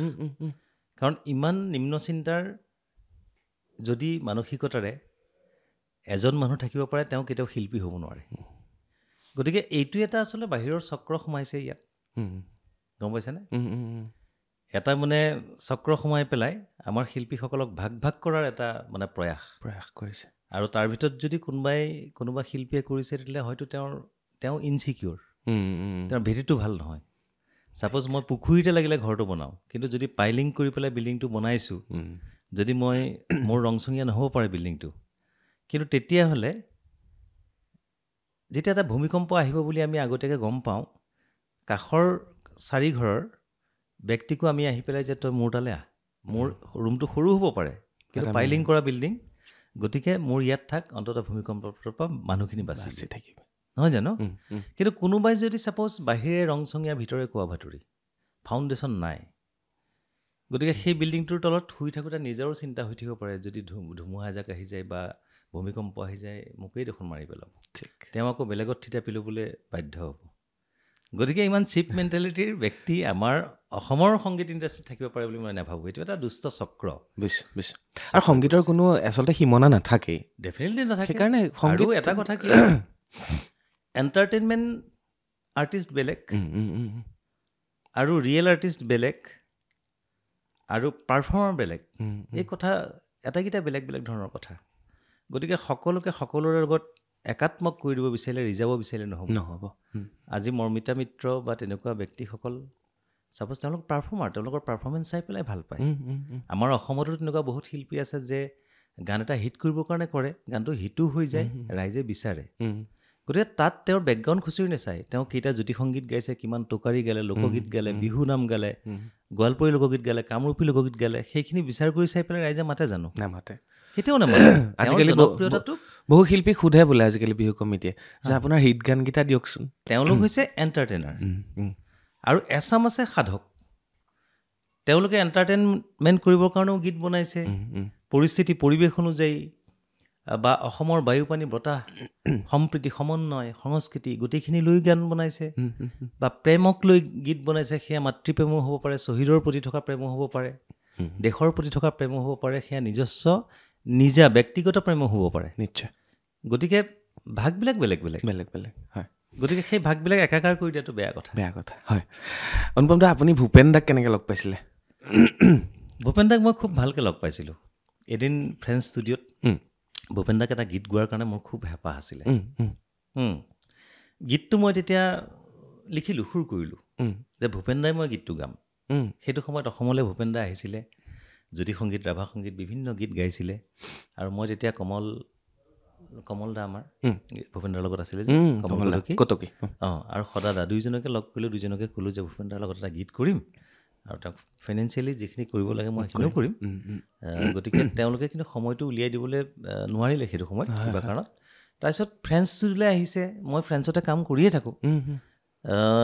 তাতে তেওঁ ভূপেন দাৰ ৰাভা সংগীত গাব এটা এলবামৰ। কিমান চনৰ কাহিনী কৈ আছে?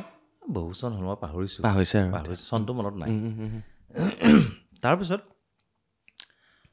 তেতিয়া ভূপেন দাই লগ পালে, তাৰপিছত লগ পাই কথা বতৰা পাতিলে। তাৰপিছত মোৰ নামটো তেওঁ জানে কিন্তু দেই, অনুপম বুলি। তেওঁ মোক লগ পোৱা নাই যদিও জানে। তাৰপিছত মোক দেখি মানে, অনুপম কি খবৰ তোমাৰ, বহা বহা। আমি ফ্ল'ৰত মাটিতে বহিছোঁ সকলোবিলাক। তাৰপিছত মই বোলো ভূপেন দা, মোৰ বিৰাট এটা হেঁপাহ আছিলে আপোনাৰ লগত এটা গীত কৰাৰ। গীত তুমি বনাইছা নেকি মোৰ কাৰণে? মই বোলো বনাইছোঁ। তুমি গীতটো অকণ শুনোৱাচোন। তেতিয়া মই মানে গীতটো তেওঁক শুনাইছোঁ। যদি প্ৰশ্ন কৰি নেপাওঁ উত্তৰ, তেনে প্ৰশ্নৰ মূল্যনো কি? যদি মিছাকো সঁচা বুলি সজোৱা উত্তৰ, তেনে উত্তৰৰ মূল্যনো কি? যদি প্ৰশ্ন কৰি, এই গীতটি একদম সময় উপযোগী আৰু কথা। তাৰমানে কি হৈছে, যদি মানৱতাটোক বুজিয়ে নাপাওঁ তেতিয়া মানৱতাৰ মূল্য কি, মানুহৰ মূল্য কি? এই গোটেই গীতটিৰ কথাটো হৈছে যে মূল্য কি। যদি নলেজৰ পৰিধিয়ে নাই তেতিয়াহ'লে শিক্ষাৰ মূল্য কি? মানে গোটেই গীতটোৱে মই তেনেকৈ বনাইছোঁ। তেতিয়া ক'লে তুমি ইমান ধুনীয়া গীত এটা বনাইছা, এই কমল সদা তোমালোকে কি কৰি আছা? তোমালোকে ইমান দিনে মোক কোৱা নাই কিয়? এনেকৈ বুলি মানে কমলনাথক কৈছে আৰু কৈছে এনেকুৱা এটা গীত বুজিছেনে, আমাৰ হেৰিয়াৰো আছিলে জয়ন্ত হাজৰিকাক, বেলেগ এটা নামেৰে মাতে নহয় তেখেতক, ৰাণাদা বোলে। আমাৰ ৰাণাৰো এনেকুৱা কিবা এটা গীত আছিলে। তাৰমানে সেই যদি মই প্ৰশ্ন কৰোঁ, যদি মই সেই গীতটি তাৰমানে প্ৰশ্ন এটা গীত মানে আমাৰ ৰাণাৰো এটা গীত আছিল নহয় সেইকাৰণে বৰ ভাল লাগিছে অনুপম গীতটি তোমাৰ এনেকুৱা তেওঁৰ কথাবিলাক তেনেকুৱা ন তাৰপিছত আৰু এটা কথা মোৰ মনত আছে তাৰপিছত তেখেতৰ গান গোৱা হ'ল নে নাই নহ'ল গোৱা নহ'ল তেওঁৰ যাবৰেই হ'লগৈ বাহিৰলৈ গুচি গ'লগৈ তেনেকৈ থাকি গ'ল তাৰপিছত বাৰু যি কি নহওক তেওঁ যে গীতটি গাইছে ৰাভা সংগীত এটা গাই আছে মোক কৈছে তুমি কণ্ট্ৰল ৰুমত থাকিবা দেই মোৰ গোৱাবিলাক ভাল হৈছে নে নাই তোমালোকৰ মনৰ মাজত সোমাব পাৰিছোঁ নাই ক'বা দেই ভুল হ'লে মই পাগল হৈ গৈছোঁ যে ইমান এজন স্বনামধন্য বিশ্ববৰেণ্য শিল্পীয়ে মোক যেতিয়া তেনেকৈ কৈছে মই সৰু ল'ৰাটো যথেষ্ট গতিকে মই মানে পাগল হৈ গৈছোঁ বাৰে বাৰে লাইনটো গাই পেলাই সোধে অনুপম ঠিকে গাব পাৰিছোঁনে এই বুঢ়া বয়সতো মানে খুব ভাল লাগিছে তাৰপিছত আমি ওলাই গ'লোঁ ফ্ৰেঞ্চ ষ্ট্ৰীটৰ পৰা ওলাই গ'লোঁ ভূপেন দাই মোক এনেকৈ কান্ধত ধৰি পেলাই গৈ আছে তাৰপিছত তেনেকুৱা এটা কোনোবা এজন আহিল ভূপেন দা আপুনি অনুপমক চিনি পাইছে মোৰ শোণিতপুৰীয়া ডেকা এওঁ খুব ভাল ল'ৰা মোৰ শোণিতপুৰীয়া ডেকা কেতিয়াও বেয়া হ'ব নোৱাৰে জানা অন্তৰ বহুত ভাল ল'ৰা এনেকৈ বুলি মোক কান্ধত ধৰি তাৰমানে লৈ গৈছে মোৰ সেই কথাখিনি বৰ স্মৃতি হৈ ৰ'ল আচলতে তেতিয়া দুই এখন ফটো হয়তো এতিয়া বিচাৰিলেও ওলাব থৈ দিছিলোঁ সঁচাকৈ দেই অনুপম দা আপুনি শব্দ উচ্চাৰণ এইবিলাকত খুব সচেতন আপুনি বহুতকেইটা ঘটনাও ঘটিছে চেষ্টা কৰোঁ জুবিন দাৰ লগত চন্দ্ৰবিন্দু লৈ আপোনাৰ কিবা এটা কাহিনী আছে মই যদি আপোনাক সোধোঁ অনুপম দা ধৰক আমাৰ বৰ্ণমালাখন স্বৰবৰ্ণ হওক ব্যঞ্জন বৰ্ণ হওক ধৰক এনেকুৱা এটা বৰ্ণ যিটো বৰ্ণ ভূপেন দাৰ লগত ৰিজাব পাৰি হয় অৰ পৰা কৰ পৰা আৰম্ভ কৰি যিকোনো এটা বৰ্ণ কোনটো বৰ্ণ ভূপেন দাৰ বাবে আপুনি ৰিজাব পাৰে বৰ টান প্ৰশ্ন এটা সুধিলে মানে খন্তেকতে ক'বলৈ বৰ টান তথাপিও মই কওঁ যে খ দন্তীয় খ মূৰ্ধন্য খ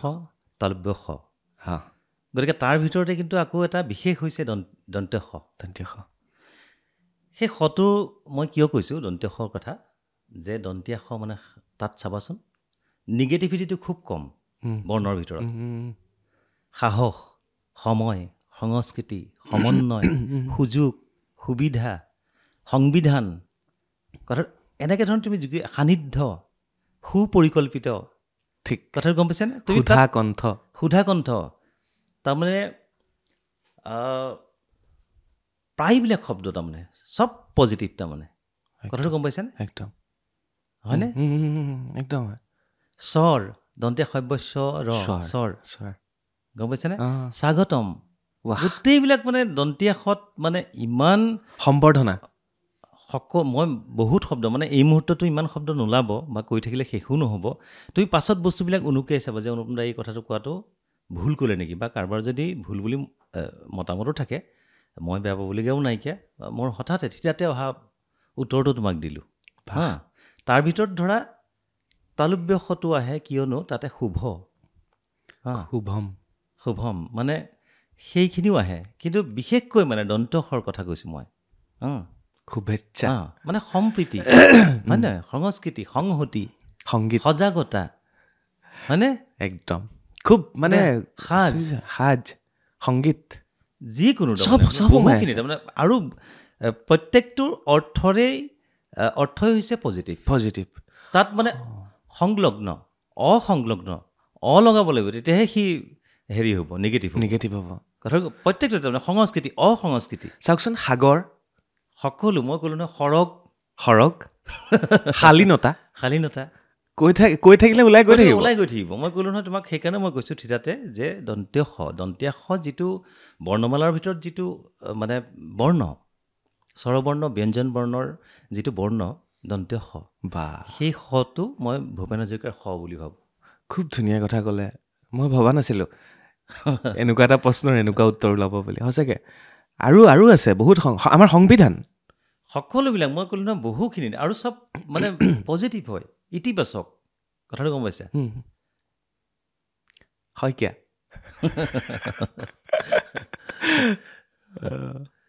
সঁচাকৈ এইটো চিন্তা কৰিবলগীয়া কথা শইকীয়া বুলি নহয় ধৰক শালীনতা মই জাষ্ট কৈছোঁ বুজা নাই মানে সুযোগ সুবিধা আমাৰ শৰাইখন তালব্য খ এটা সুযোগ সুবিধা সম্প্ৰীতি সংস্কৃতি সংহতি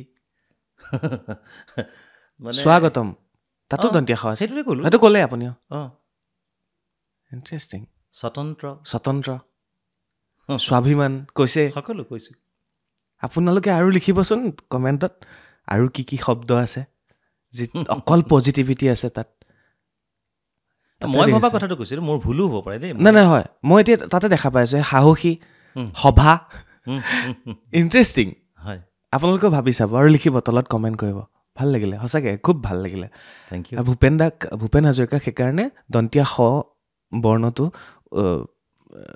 মই আখ্যা দিছোঁ এইটো আখ্যা দিছে মই সিদিনা মাজুলী গ'লোঁ আৰু যিটো নাট্য মন্দিৰত হয় ভূপেন দাক প্ৰথমবাৰৰ বাবে সুধা কণ্ঠ উপাধি দিয়া হৈছিলে মই খুব ধুনীয়া এটা ভিডিঅ' প্ৰস্তুত কৰিছোঁ বাৰ্তালাপত আছে সেই তেতিয়া কি হৈছিল কোনে দিছিলে গোটেইখিনি বস্তু খুব ধুনীয়াকৈ আমি কৰিছোঁ প্ৰথম মাজুলীত তেওঁক দিছিলে সুধা কণ্ঠ উপাধি প্ৰথম মাতিছিলে ভাল লাগিছে অনুপম দা মই অলপ বেলেগ প্ৰশ্নলৈ যাওঁ আৰু এটা তুমি চন্দ্ৰবিন্দুৰ কথা ক'লা চন্দ্ৰবিন্দু মই সেইটোৱে আপুনি ইমান সূক্ষ্মকৈ আপুনি বস্তুবিলাক উচ্চাৰণ কৰিবলৈ চেষ্টা কৰে নিজেও কৰে আৰু বেলেগকো আপুনি সাৰি যাব নিদিয়ে হয় জুবিন দাৰ লগত এটা কাহিনী আছে চন্দ্ৰবিন্দুক লৈ নহয় মানে কি হয় আচলতে সেইটো জুবিন গাৰ্গৰ দুখ নহয় দেই তেওঁ বৰ স্পষ্ট তেওঁ প্ৰনাউন্সিয়েশ্যন স্পষ্ট গতিকে তেওঁৰ ভুল হোৱাটো মই নিবিচাৰোঁ কেতিয়াও 1 নম্বৰ কথা 2 নম্বৰ কথা হৈছে কি গীত এটা যেতিয়া মই কৰোঁ মই কৈছোঁ যে এটা সন্তানৰ দৰে গতিকে তাতো ভুল ত্ৰুটি থকাটো নিবিচাৰোঁ অনিচ্ছাকৃতভাৱে কেতিয়াবা হৈ যায়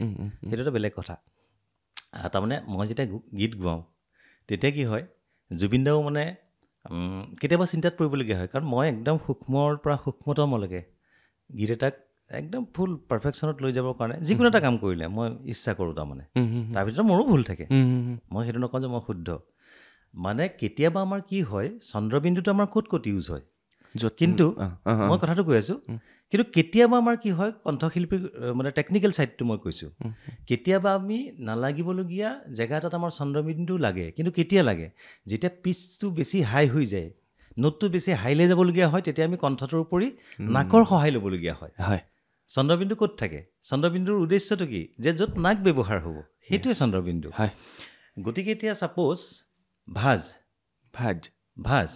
মানে চাউলখিনি ভাজি থাক মাংসখিনি ভাজি থাক গতিকে সেইটো হৈছে ভাজ তাত চন্দ্ৰবিন্দু নাই নালাগে কিন্তু দেহাৰ ভাজ তাত চন্দ্ৰবিন্দু আছে ভাজ আৰু ভাজৰ মাজত ডিফাৰেঞ্চ আছে ঠিক তেনেকৈ এতিয়া ভাজ আৰু লাজটো যদি একেলগ কৰি দিওঁ তেতিয়াহ'লে নহ'ব হয় নহয় তোমাৰ লাজ লাগিছে গতিকে তাত চন্দ্ৰবিন্দু নাই গতিকে লাজ ক'ব নোৱাৰোঁ বুজা নাই এতিয়া তই বস্তুখিনি ভাজি থাকচোন পিঠাখিনি ভাজচোন তাত ভাজ আৰু যেতিয়া মানে দেহৰ ভাজে কঁকালৰ ভাজে তেতিয়া আকৌ ভাজ কিন্তু কেতিয়াবা কি হৈছে ভাজ আৰু লাজটোৰ মাজত একেই হৈ গৈছে মানে লাজটোতো চন্দ্ৰবিন্দু লাগি গৈছে ছাপ'জ মই এই মুহূৰ্তত কোনটো শব্দ মোৰ মনত পৰা নাই কিন্তু মই বুজিবৰ কাৰণে কথাটো কৈছোঁ যেতিয়া মোক মানে জুবিন দাই কৈছে যে ক'ত গণ্ডগোল হৈছে তুমি কোৱাচোন বাৰে একেটা লাইনকৈ গোৱাই আছা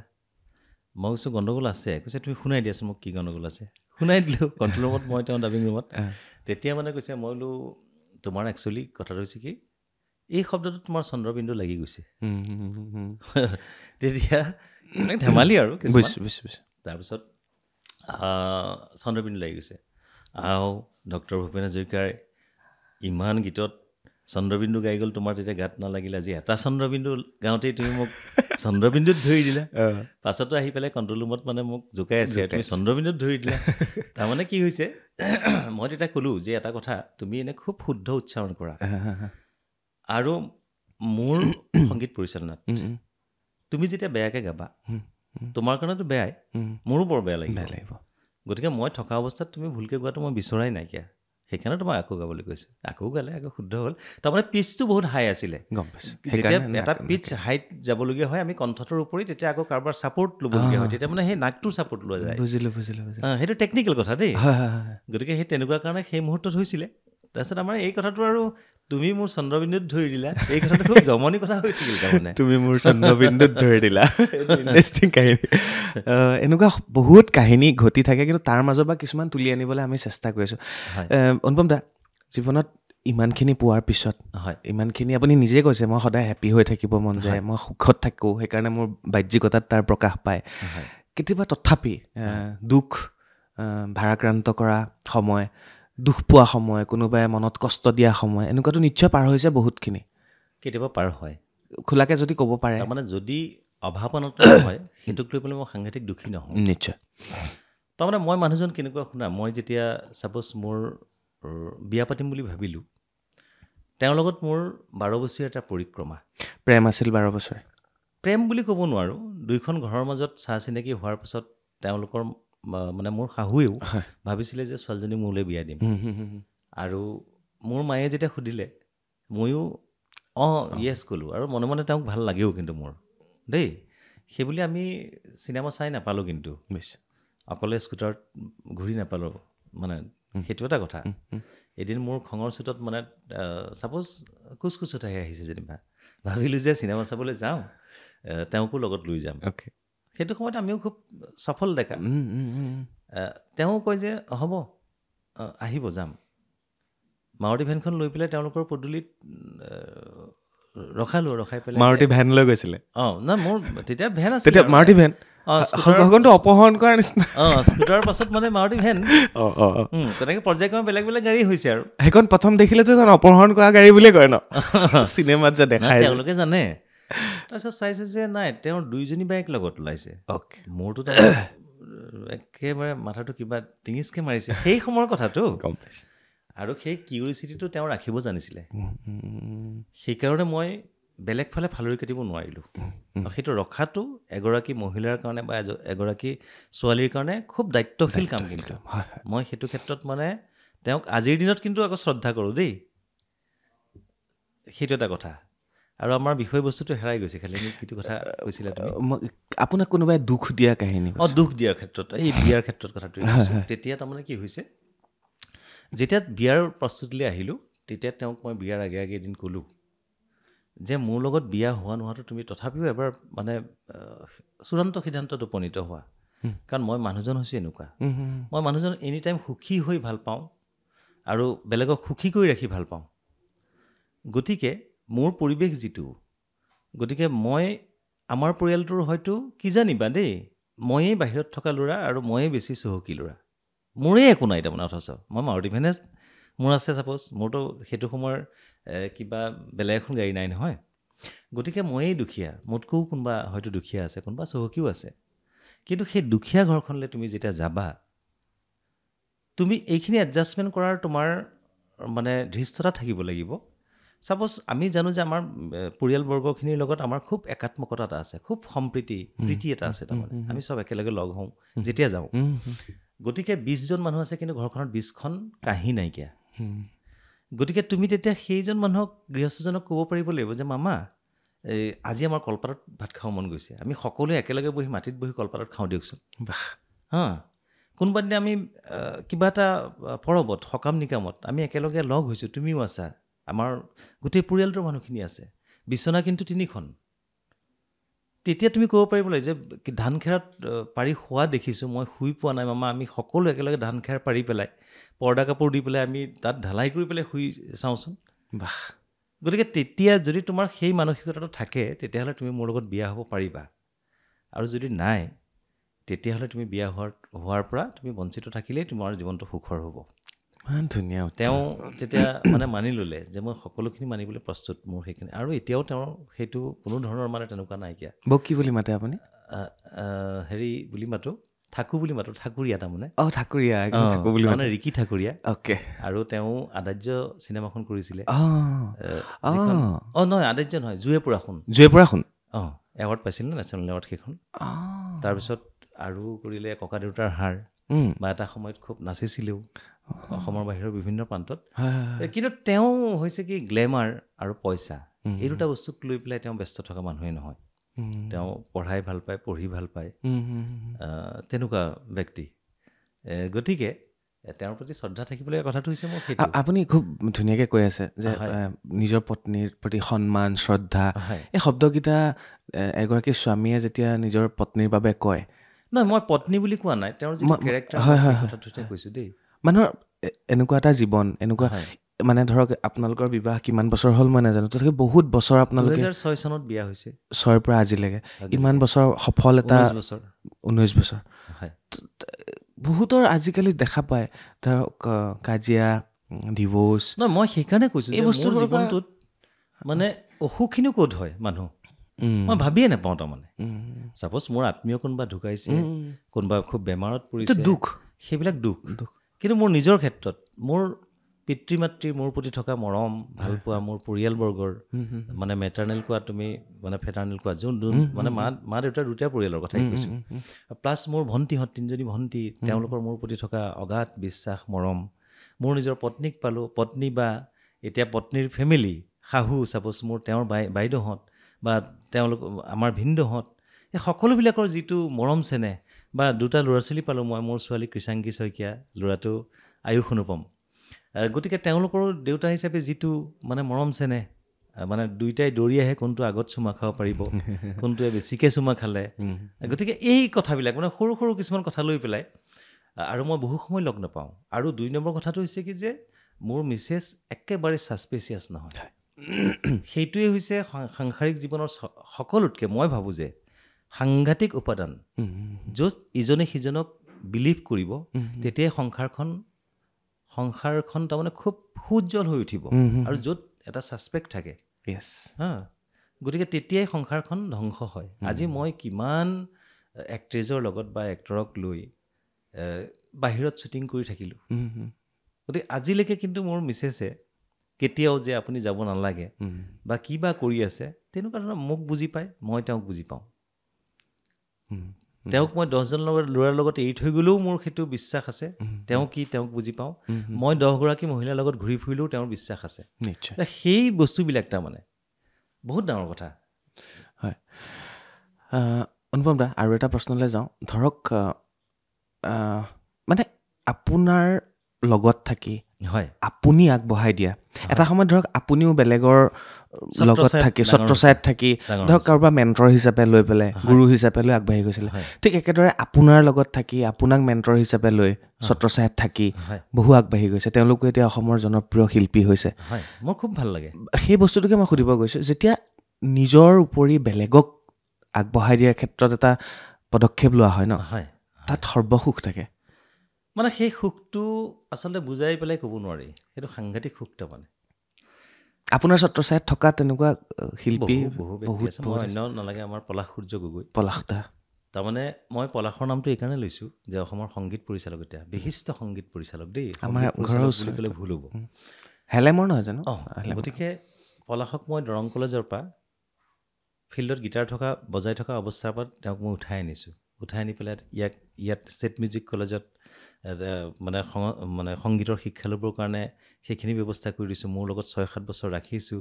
হাৰমনিয়াম কেনেকৈ বজায়, ঢোলক কেনেকৈ বজায়, তেওঁ গীটাৰ বজাইছিলে দেই প্ৰথম অৱস্থাত। গতিকে সেই কথাখিনি মই বেলেগৰ উদাহৰণ নিদিওঁ, কাৰণ তেওঁ সেই কথাখিনি ইণ্টাৰভিউত নিজে কয় যে আজি জীৱনত মই যিটো পৰ্যায় পালোঁহি, সেই পৰ্যায়টোত কৰি দিয়া ব্যক্তিগৰাকী হৈছে অনুপম শইকীয়া। গতিকে তেনেকুৱা বহুত ওলাব, কিন্তু বহুতে হয়তো সেইখিনি স্বীকাৰ কৰিবলৈ টান পাব, সেইকাৰণে বহুতৰ নাম মই নলওঁ। আৰু সেই লগ বা নলগ সেইটো মই কেতিয়াও ভাবি পোৱা নাইকিয়া। কিন্তু পলাশৰ যিটো কৃতকাৰ্যতা বা তেনেকুৱা বহুতৰ যিটো কৃতকাৰ্যতা মই সফল হৈছে, গতিকে মোৰ নাম নল'লেও মই আচলতে সাংঘাতিক গৌৰৱ অনুভৱ কৰোঁ তেওঁলোকক লৈ পেলাই, বা মোৰ নিজৰ আত্মসন্তুষ্টি আছে তাত যে মই নিজৰ উপৰি যে কোনোবা এজনক কিবা এটা যদি কৰি দিব পাৰিছোঁ যিকোনো ক্ষেত্ৰতে। আজি মই নেম কেয়াৰ হস্পিটেলতেই কোনোবা এজন যেতিয়া পেচেণ্ট আহে, খুব বিপদত পৰে, মই টকা পইচা দি সহায় কৰিব নোৱাৰিব পাৰোঁ, কিন্তু মই হিতেশ দাক লগে লগে ফোন কৰি পেলাই যে হিতেশ দা মোৰ পেচেণ্টজন গৈছে, অকণমান কাইণ্ডলি আপুনি চাই দিব, বা বিলখন দিয়াৰ আগত মই তেওঁলোকক কওঁ যে মোলৈ এবাৰ ফোন কৰিব। মই আকৌ হিতেশ দালৈ ফোন কৰোঁ, হিতেশ দাই আকৌ হেৰিয়ালৈ ফোন কৰে, একাউণ্টছ ডিপাৰ্টমেণ্টলৈ ফোন কৰে যে অনুপম শইকীয়াৰ মানুহ চাই দিবা দেই বিলখন। বহুতকে তেনেকৈ কনচেশ্যন দিয়াৰ ক্ষেত্ৰত মানে সেইবিলাক কৰি পেলাই ভাল লগা কথা। নিশ্চয় নিশ্চয়। ভগৱান বিশ্বাস কৰে? বহুত বিশ্বাস কৰোঁ। কেনেধৰণে বিশ্বাস কৰে আৰু কেনেধৰণে প্ৰাৰ্থনা কৰে ভগৱানক? সকলোৰে ষ্টাইল বেলেগ বেলেগ হয়। আচলতে প্ৰাৰ্থনা বহুত ধৰণৰ থাকে, তাৰ মাজতে মোৰ জীৱনৰ মানে প্ৰাৰ্থনাৰ এটা মূল মন্ত্ৰ যদি কওঁ দেই, যে মোৰ কথা আৰু কৰ্মই যাতে কাৰো মনত কেতিয়াও আঘাত নিদিয়ে, মোক সেই বাটেৰে বাট বোলাবা প্ৰভু, মোক সেইখিনি শক্তি দিবা, সেইখিনি মোক ধৃষ্টতা দিবা, সেইখিনি মোক মানসিকতা দিবা, সেইখন হৃদয় দিবা, মোৰ কথা আৰু কৰ্মই যাতে কাৰো মনত কেতিয়াও আঘাত নিদিয়ে। সেই কথাটো মই সদায় প্ৰাৰ্থনা কৰোঁ। আৰু সেই বুলিয়েইটো নহয় যে কিবা এটা ন্যায় কথাত মাত নেমাতিম বা সত্য কথাত মই নুযুঁজিম, সেইটোৰ কথা নহয়। কিন্তু মোৰ কথা আৰু কৰ্মৰ জৰিয়তে যাতে কোনো মনত আঘাত পাবলগীয়া নহয়, মই সেইটো ভগৱানক প্ৰাৰ্থনা কৰোঁ। কিন্তু যেতিয়া আপুনি কষ্ট পায়, বহুতে কষ্ট দি থৈও গৈছে, কষ্ট সহ্য কৰিবলগীয়া হয় আচলতে। আৰু কষ্ট যদি ধৈৰ্যৰে সহ্য কৰিব পাৰি, কষ্ট বাৰে বাৰে নাহে, কষ্টৰ পাছত সফলতা আহে। গতিকে তুমি সুধিছিলা যে জীৱনত আঘাত পোৱা কিবা কথা, গতিকে তেনেকুৱা কষ্ট পাই থৈছোঁ, তেনেকুৱা এটা মই সৰু সৰু উদাহৰণ দিওঁ তোমাক। আজিলৈকে মই বেলেগৰ আগত এই কথা ব্যক্ত কৰা নাই কেতিয়াও। বিশ্বনাথ চাৰিআলিত 2002 চনত মুম্বাইৰ চানক আনিবৰ কাৰণে প্ৰয়াস কৰিলে বিশ্বনাথ চাৰিআলি মানে অৰ্গেনাইজাৰ কমিটিত কোন কোন আছে, কেনেকৈ ফৰ্ম হৈছে সেইবিলাক মই একো নাজানো। মই গুৱাহাটীত থাকোঁ। তাৰ আগত মই কৈছোঁ 1999 চনৰ পৰা মুম্বাইৰ শিল্পীসকলক মই গীত গাই আহিছোঁ। চানৰ লগত এটা মোৰ সাংঘাতিক অতঃপ্ৰোতভাৱে সম্পৰ্ক আছে। যিকোনো কথাত অসমলৈ আহিলেও মোক ফোন কৰে যে প্ৰগ্ৰাম কৰিবলৈ গৈ আছোঁ, বা এই গানটোৰ লিৰিক্সটো কি আছিলে, ইত্যাদি ইত্যাদি, যে তুমি আহিবা একেলগে লগ হ'ম। গতিকে সেই এটা সুসম্পৰ্ক আছে। তেতিয়া মই তেওঁলোকক কৈছিলোঁ প্ৰথম অৱস্থাত, মোৰ ওচৰত যেতিয়া আহিলে যে চানক আনিব বিচাৰোঁ, আপুনি কমিউনিকেটটো কৰি দিয়ক। তেতিয়া মই ক'লোঁ যে চান আহিলে বহুত টকা পইচাৰ কথা আছে, ইমানখিনি তাতে ছাকচেছ হ'ব পাৰিবা জানো? চেৰিটি শ্ব' কৰিব। তেতিয়া তেওঁলোকে পাৰিম বুলি ক'লে। তাত এতিয়া কি ব্যৱস্থাত কেনেকৈ কি কৰিছে, কোনে অৰ্গেনাইজ কৰিছে, কোনে কি ডিপাৰ্টমেণ্ট আছে, মই একো নাজানো। মই যেতিয়া আকৌ চানক নেক্সট গান গাব গ'লোঁ, তেতিয়া চানৰ লগত কথা বতৰা পাতিলোঁ। কৈছে ঠিক আছে, আমি সময়টো মিলাই ল'ম। মই ক'লোঁ যে মানে তুমি ভাবি লোৱা যে মোৰ ঘৰলৈ যাবা, অসমখননো কেনেকুৱা, মোৰ ঘৰখননো কেনেকুৱা, সেইখিনিও চালা, তুমি শ্ব'টোও কৰিলা, গতিকে তোমাক মই বিনা পইচাও নপঠাওঁ। কমিটিৰ লগত কথা বতৰা পাতিছোঁ যে 2 লাখ টকা তোমাক দিব গীত গোৱাৰ কাৰণে, বাকী মিউজিচিয়ান টিউচিয়ান গোটেইখিনি তাত কৰি দিব। চানৰ হাতত তেনেকৈ প্ৰগ্ৰাম নকৰেতো, নিজৰ মিউজিচিয়ান লাগিব, বেণ্ড লাগিব, কিন্তু বহুত ব্যয়বহুল হয়গৈ। গতিকে কিন্তু 2 লাখ টকাত মই কথা বতৰা পাতি দিলোঁ। পাতি দি মই সেইখন এগ্ৰিমেণ্ট কৰি আনি যে 2 লাখ টকাত এগ্ৰিমেণ্ট কৰা হ'ল, চানৰ চাইন টাইন লৈ পেলাই এই কমিটিৰ চাইন টাইন লৈ চানলৈও পঠালোঁ, এওঁলোককো দিলোঁ। গুৱাহাটীৰে মিউজিচিয়ান ঠিক কৰা হ'ল। পবিত্ৰ মাৰ্ঘিটাক মই এজ এ এংকৰ ঠিক কৰিলোঁ। পবিত্ৰকো লৈ গৈছোঁ দেই, এই মোৰ বন্ধু। গতিকে পবিত্ৰ মাৰ্ঘিটা এংকৰ, সহযোগী কণ্ঠশিল্পী হিচাপে বৰ্ণালী কলিতাক লৈ গৈছোঁ। মইতো নিজে আছোঁৱেই। আৰু মিউজিচিয়ানসকল আমাৰ গুৱাহাটীৰ পৰা এৰেঞ্জ কৰিলোঁ, চাউণ্ডত তেনেকৈ এৰেঞ্জ কৰিছোঁ। গোটেইখিনি কৰি মেলি দিয়াৰ পাছত তাত এটা পৰিৱেশৰ এনেকুৱা ধৰণৰ সৃষ্টি কৰিলে, অনুষ্ঠান ভাগি খুব ধুনীয়াকৈ হৈ গ'ল। চানেও প্ৰগ্ৰেম কৰিলে। খালি চানে তাত ক'লে যে মই আচলতে এই অনুষ্ঠানটো অনুপমৰ ঘৰলৈ বুলি আহিছোঁ, আচলতে ঘৰৰ মানুহ বুলি। তাতেই মানুহবিলাকে যে ঘৰলৈ বুলি মাতি আনিছে, মাতি আনি পেলাই প্ৰগ্ৰেম কৰাই পেলাই লুটিপুটি খাইছে মানুহক। অথচ তাতনো কি, কোনে কাৰ পৰা ডনেশ্যন লৈছে, কি টিকেট বিক্ৰী কৰিছে, মই একোৱেই নাজানো। পাছত ৰাইজে কমিটিক মাৰপিট কৰিবলৈ আহিলে, কমিটিখন নাইকিয়া হ'ল, ইত্যাদি ইত্যাদি কৰি পবিত্ৰহঁতক মোৰ নিজৰ পকেটৰ পইচা দি, চানৰ পইচাটো কিন্তু ক্লিয়াৰ দিছে দেই, চানৰ পইচা ক্লিয়াৰ দিছে। আৰু চান সেইদিনা আমাৰ ঘৰলৈ গৈছে, গৈ চাহ পানী খাই তাত মানুহবিলাক লগালগি হৈছে, কথা বতৰা পাতিছে, ফটো চটো উঠিছে মানুহে। তাৰপিছত প্ৰদ্যুৎ হোটেলত তেওঁক ৰাখিছোঁ। আৰু যি কি নহওক, মানে সেই পৰিৱেশটোৱে এনেকুৱা এটা পৰিৱেশ কৰি দিলে, গোটেই বদনামৰ ভাগিটো মই হ'লোঁ। বুজিলোঁ। মানে মই তাৰমানে গোটেই মানুহ ডেমেজ হৈ গ'লোঁ সেইটো সময়ত।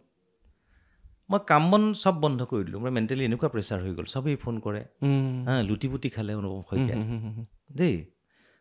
তাৰপিছত আনকি অপূৰ্ব বেজবৰুৱাদেৱ, এতিয়াতো বাৰু নাইকিয়া, অপুদা অৰুণাচলত চাকৰি কৰে। আহি থাকোঁতে বাছত কোনোবা এজনে কৈছে যে তোমালোকৰ বিশ্বনাথ চাৰিআলিৰ অনুপম শইকীয়া আমাৰ লগত একেলগে সহকৰ্মী কাম কৰে। অনুপম দাৰ এনেকুৱা তেনেকুৱা বদনাম জানে নাই, গোটেই লুটিপুটি খালে নহয়। অপুদাই আহি পেলাই মোক গুৱাহাটীত কৈছে অনুপম কথা এটা শুনাচোন, এনেকুৱা তেনেকুৱা নেকি? মই একোৱেই নাজানো, তুমি বিশ্বাস কৰা। মই খালি জানো যে চানক 2 লাখ টকা দিব লাগে, প্ৰগ্ৰেমখন ধুনীয়াকৈ এৰেঞ্জ হ'ব লাগে। 2 লাখ টকা কমিটিয়ে মোক দিছে, কমিটিয়ে মানে তেওঁক দিছে, তেওঁৰ হাতত আমাৰ ঘৰত থাকোঁতেই দিছেগৈ। বাকী পইচা পাতিও নাই। আৰু বাকী মানে এনেকুৱা ধৰণে বদনাম কৰিলে সকলো হাত সাৰিবৰ কাৰণে। তাৰপিছৰ পৰা আপুনি বিশ্বনাথ চাৰিআলি যায়? তাৰপাছৰ পৰা যাওঁ। তাৰপাছত শুনা, কিন্তু তাৰপাছত মই একদম কমপ্লিটলি বহি গ'লোঁ মানুহটো মোৰ কোনো কাম কৰাৰ মানসিকতা কিবা কিবি একো নাইকিয়া হৈ গ'ল গোটেইখন মই অন্ধকাৰ দেখা হৈ গ'লোঁ তাৰমানে তেতিয়া মোক সুৰেন্দ্ৰজী প্ৰেমজী মানিকজী এইসকল ব্যক্তিয়ে বাৰে বাৰে যে অনুপম তুমি কামৰ মানুহ তুমি উঠা তুমি কাম কৰা এনেকৈ যদি সেই কথাটো ভাবি পেলাই যদি ভাগি পৰা তেতিয়া তোমাৰতো একো লাভ নহ'ব তেতিয়া মই মানে দুগুণ উদ্যমেৰে যেতিয়া উঠি পেলাই মৰমজান কৰিলোঁ মৰমজান 2004 কৰিলোঁ অভূতপূৰ্ব সাফল্য মই সেইকাৰণে কৈছোঁ বেয়া দিন দেখাৰ পাছত আকৌ ভাল দিন আহে ধৈৰ্য ধৰিব লাগিব কথাটো হৈছে সেইটো আৰু যিখিনি মানুহে মোক বদনাম কৰিছিলে সেই মানুহসকলেই সকলো নহয় দেই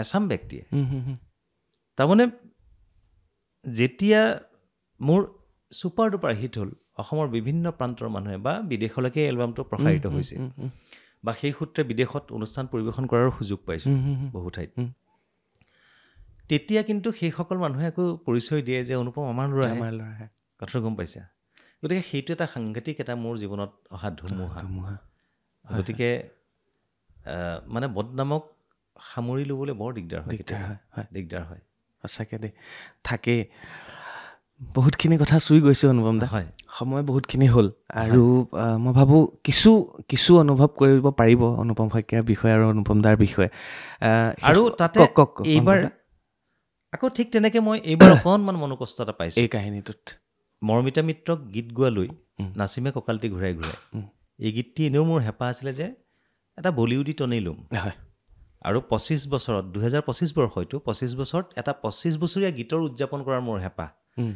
ঢোলটি বজাব ঢুলীয়াইতো 2000 চনত কৰিছিল সেই গীতটি আকৌ নতুন মিউজিক সজ্জাৰে নতুন ভিডিঅ' কৰি নতুনকৈ ৰাইজলৈ আগবঢ়াই দিম যে আমি চেলিব্ৰেশ্যন কৰিম এটা ৰূপালী জয়ন্তী বৰ্ষৰ এটা গীতেৰে কাৰণ মানুহৰ হয় বিয়াৰ হয় জন্মদিনৰ হয় অনুষ্ঠান প্ৰতিষ্ঠানৰ ৰূপালী জয়ন্তী হয় কিন্তু গীত এটাৰ নহয় গতিকে সেই হেঁপাহটো পূৰাবলৈ যাওঁতে যে আগতেও বলিউডৰ শিল্পীয়ে গাইছিলে এইবাৰো মোৰ লগত বলিউডী শিল্পীয়ে কোনোবা ল'ম এনেকৈ ভাবিছিলোঁ কিন্তু বলিউডৰ লগত কথা পতাৰ পাছত বহুত ব্যয়বহুল সিমানখিনি এফৰ্ড কৰিব নোৱাৰোঁ এই টোন বিচাৰি থাকোঁতে পটককৈ মই মৰমিতা মিত্ৰক পালোঁ গতিকে তেওঁ গীতটি গোৱালোঁ আৰু গীতটি গোৱাৰ পাছত যেতিয়া ৰাইজে গীতটি সুন্দৰভাৱে আঁকোৱালি ল'লে তাৰ পাছত এটা চক্ৰই এনেকুৱা ধৰণৰ এটা কথা সজাবলৈ বিচৰা হ'ল যে অনুপম শইকীয়াই গীতটি মৰমিতা মিত্ৰক গোৱাই বা বাহিৰৰ কণ্ঠশিল্পীক গোৱাই যেন বিৰাট অপৰাধ কৰিলে এই কথাটোত মই অকণমান দুখ পাইছোঁ কিন্তু 2002 চনত হয় ন 2000 চনত যেতিয়া আপুনি বাহিৰৰ শিল্পীৰ সৈতে গোৱাইছিলে তেতিয়াতো তেনেকুৱা পৰিৱেশ হোৱা নাছিলে একো হোৱা নাই আজি তেতিয়া হোৱাৰ প্ৰয়োজন কি মই একোৱে বুজি পোৱা হয়তো তেওঁলোকে সেই বুৰঞ্জী নাজানে যোনে এইবিলাক কৰি আছে সকলো জানে নজনাৰ কথা নাই ঠিক আছে যদি মোক ধৰে তেতিয়াহ'লে প্ৰথমেই আঙুলি টুৱাব লাগিব ডক্টৰ ভূপেন হাজৰিকা নহয় জানো বংগৰে হওক বা বাহিৰৰে হওক কিমান শিল্পীক গীত গোৱাইছে আজি জয়ন্ত হাজৰিকাদেৱে মনীষা হাজৰিকাক মিঠু বুক বিয়া পাতি পেলাই অসমৰ সাংগীতিক ক্ষেত্ৰখনৰ লগত একাত্মক কৰি বা সাহিত্য ক্ষেত্ৰখনৰ লগত একাত্মক কৰি সেই অপৰাধ কৰিলে নেকি নহয় গতিকে বাহিৰৰ শিল্পীৰ কণ্ট্ৰিবিউশ্যনো বহুখিনি আছে আমাৰ নিশ্চয় আজি জোনাকৰে ৰাতি আজি চিৰসেউজ গীত গতিকে সেই গীতটি নৌহেৰ কৰিব পাৰিব জানো কোনো নোৱাৰে আকৌ জোনাকৰে ৰাতি থাকিলেও দীপালী বাইদেউৰ সময় পালে আমাৰ ফালে এবাৰ আহি চাবা সেই গীতৰ মূল্যায়নটো ৰাইজে ধুনীয়াকৈ কৰিছে নহয় গতিকে আচলতে শিল্পীৰ পৰিধি নাই পৰিসীমা নাথাকে শিল্পী হৈছে পানীৰ নিচিনা যি পাত্ৰতে থয় তাৰে আকৃতি ল'ব আৰু শিল্পীয়ে নিজৰ বাটটো বা ড্ৰেইনটো যেনেকৈ খান্দি গৈ থাকিব তাত পানীটোপা যেতিয়া পৰিব সি অট'মেটিক যিমান দূৰ খান্দি গৈ থাকিব পাৰিব সিমান দূৰ বিয়পি গৈ থাকিব এটা সৰু কথা এইবিলাক জুৰি নৈ নিজৰা হয় এনেকৈ বৈ থাকিব হয় ভাল লাগিলে অনুপম দা আৰু বেছি দীঘলীয়া নকৰোঁ একদম মই তথাপি এটা প্ৰশ্ন আপোনাক সুধিম এই 5000 গীত 5000তকৈ বেছি হ'লেও কম নহয় কম বেছি ভিতৰতে 5000 গীত গুণগুণাৰ পিছত ইটোৰ পিছত সিটো জনপ্ৰিয় গীত ৰাইজলৈ উপহাৰ দিয়াৰ পিছতো এজন শিল্পীক মই যেতিয়া আহে তেওঁক সোধোঁ আপোনাৰ শেষ গানটো কি হ'ব বা আপুনি গাই যোৱা গীতৰ ভিতৰত আপোনাৰ আটাইতকৈ মৰম লগা গান কোনকেইটা আপোনাৰ মই অকণমান যদি সেই কথাটো কৈ থৈ যায় মোৰ ভাল লাগিব মানে তেনেকৈ ক'বলৈ বৰ দিগদাৰ সেইটো হয় মানে মই কৈছোঁ যে প্ৰত্যেকটো গীতেই নিজৰ শিশুৰ নিচিনাকৈ লালন পালন কৰি ডাঙৰ দীঘল কৰাৰ চেষ্টা কৰা হয়নে ৰাইজে মৰম দিয়া গীতৰ সংখ্যা বহুত হ'ব পাৰে নিজৰ ভাল লগাটো বেলেগ ধৰণৰ নহয় জানো এটা নিজৰ ভাল লগা গীতৰ ভিতৰত যেনে যেতিয়া আমাৰ ওদালগুৰিত যেতিয়া বড়ো আৰু মুছলিম সকলৰ যেতিয়া এখন কাজিয়া লাগিছিলে তেতিয়া মই লিখিছোঁ যে তুমি ইংলিছ কোৱা কিংবা হিন্দী কোৱা, অসমীয়া কোৱা কিংবা বাংলা কোৱা, একেই মাটিৰে আমি অমলা মানৱ জাতি, মানৱতা প্ৰকৃত ভাষা দেই। দুদিনৰ বাবে আমি আহিছোঁ ধৰালৈ, সকলো থাকিম এদিন মাটিত মিহলি হৈ। মানুহক এৰি অকলশৰীয়া হৈ থাকিব জানো পাৰি উকা পৃথিৱীলৈ, তেনে কিয় মানুহ হৈও মানুহক নুবুজো, মানুহৰ জনম লৈ মানুহকে মাৰো, এবাৰ ভাবি কিয় নেচোৱা মানৱতা প্ৰকৃত ভাষা। গতিকে সেইটো সেই সময়ৰ গীত, সেই সময়ত মোৰ ভাল লগা গীত। ভাইহঁত এবাৰ ভাবিছে বিধি, সেইটো এটা সময়ৰ গীত। গতিকে সময় উপযোগী কৰি যিবিলাক গীত লিখিছোঁ আজি, ছাপ'জ শুনা সমনীয়া, আমি অসমীয়া, অসম বুলিলে পৃথিৱী বুলিয়া,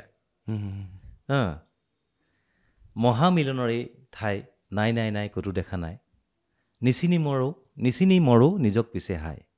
গতিকে আমি বিভিন্ন সাহিত্য সংস্কৃতি, ওজাপালি, ছাপ'জ টোকাৰী নাম, দিহা নাম, জোৰা নাম, আমি বিভিন্ন উপাদানেৰে ইমান চহকী, কিন্তু আমি কোনোবাখিনি ক্ষেত্ৰত গোটেই পৃথিৱী বুলিয়া অসমীয়া জাতি বুলি ক'লে বা অসমৰ সংস্কৃতি সাহিত্য বুলি ক'লে, কিন্তু আমি নিজৰ সংস্কৃতিক কেতিয়াবা নিজেই আঁকোৱালি ল'ব নাজানো। আমি আকৌ বেলেগত উদ্বুদ্ধ হৈ থাকোঁ। বেলেগত উদ্বুদ্ধ হৈ থকাটো ভাল, কিন্তু নিজৰখিনিও জানিব লাগিব নহয়, নিজৰখিনিৰ প্ৰতিও হেঁপাহ থাকিব লাগিব।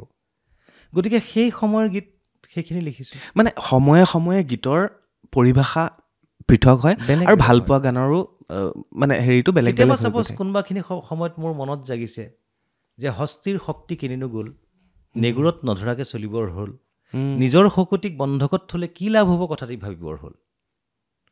এইবিলাকতো আপোনাৰ দেশৰ গান, এইবিলাক দেশৰ গান, তাৰমানে মই কথাটো কৈছোঁ। আকৌ সেই গীতটোতে মই লিখিছোঁ, পাছুটি আঙুলি ভৰা সেইখনি হাত, বাংলাদেশীক কিয় দেখুৱালা বাট, শাসনৰ মন্ত্ৰেৰে বিদেশীক বহুৱাই, পৰিছেনে আজি হিয়াখন হাত। আন্দোলনৰ সময়ত সেই লিখিছিলে। গতিকে সময় উপযোগী কৰি আমাৰ সাংস্কৃতিক বা সাংগীতিক বা সাহিত্যিক এই কৰ্মীসকলৰ কামটো কি? আমি দেহৰে মানে তৰোৱাল লৈ যুদ্ধ কৰিবলৈ যাব নোৱাৰোঁ নহয়, বন্দুক লৈ যুদ্ধ কৰিব নোৱাৰোঁ নহয়। যুদ্ধটো ক'ত থাকিব? মগজত থাকিব, হৃদয়ত থাকিব। নিশ্চয়। গতিকে আমি যুদ্ধটো আমাৰ সেই মগজু আৰু হৃদয়ৰ সংলগ্ন কৰি তাৰ পৰা আমি উৎপত্তি কৰি উদ্ভাসিত হৈ পেলাই আমি ৰাইজৰ এটা মেছেজ পঠোৱাটো আমাৰ হৈছে অস্ত্ৰ। নিশ্চয়। গতিকে সেইখিনি সময়ত যদি মই নীৰৱ হৈ বহি থাকোঁ, তেতিয়াহ'লে মোক অসমৰ সাংস্কৃতিক কৰ্মী বুলি নকয় নহয়, নক'ব।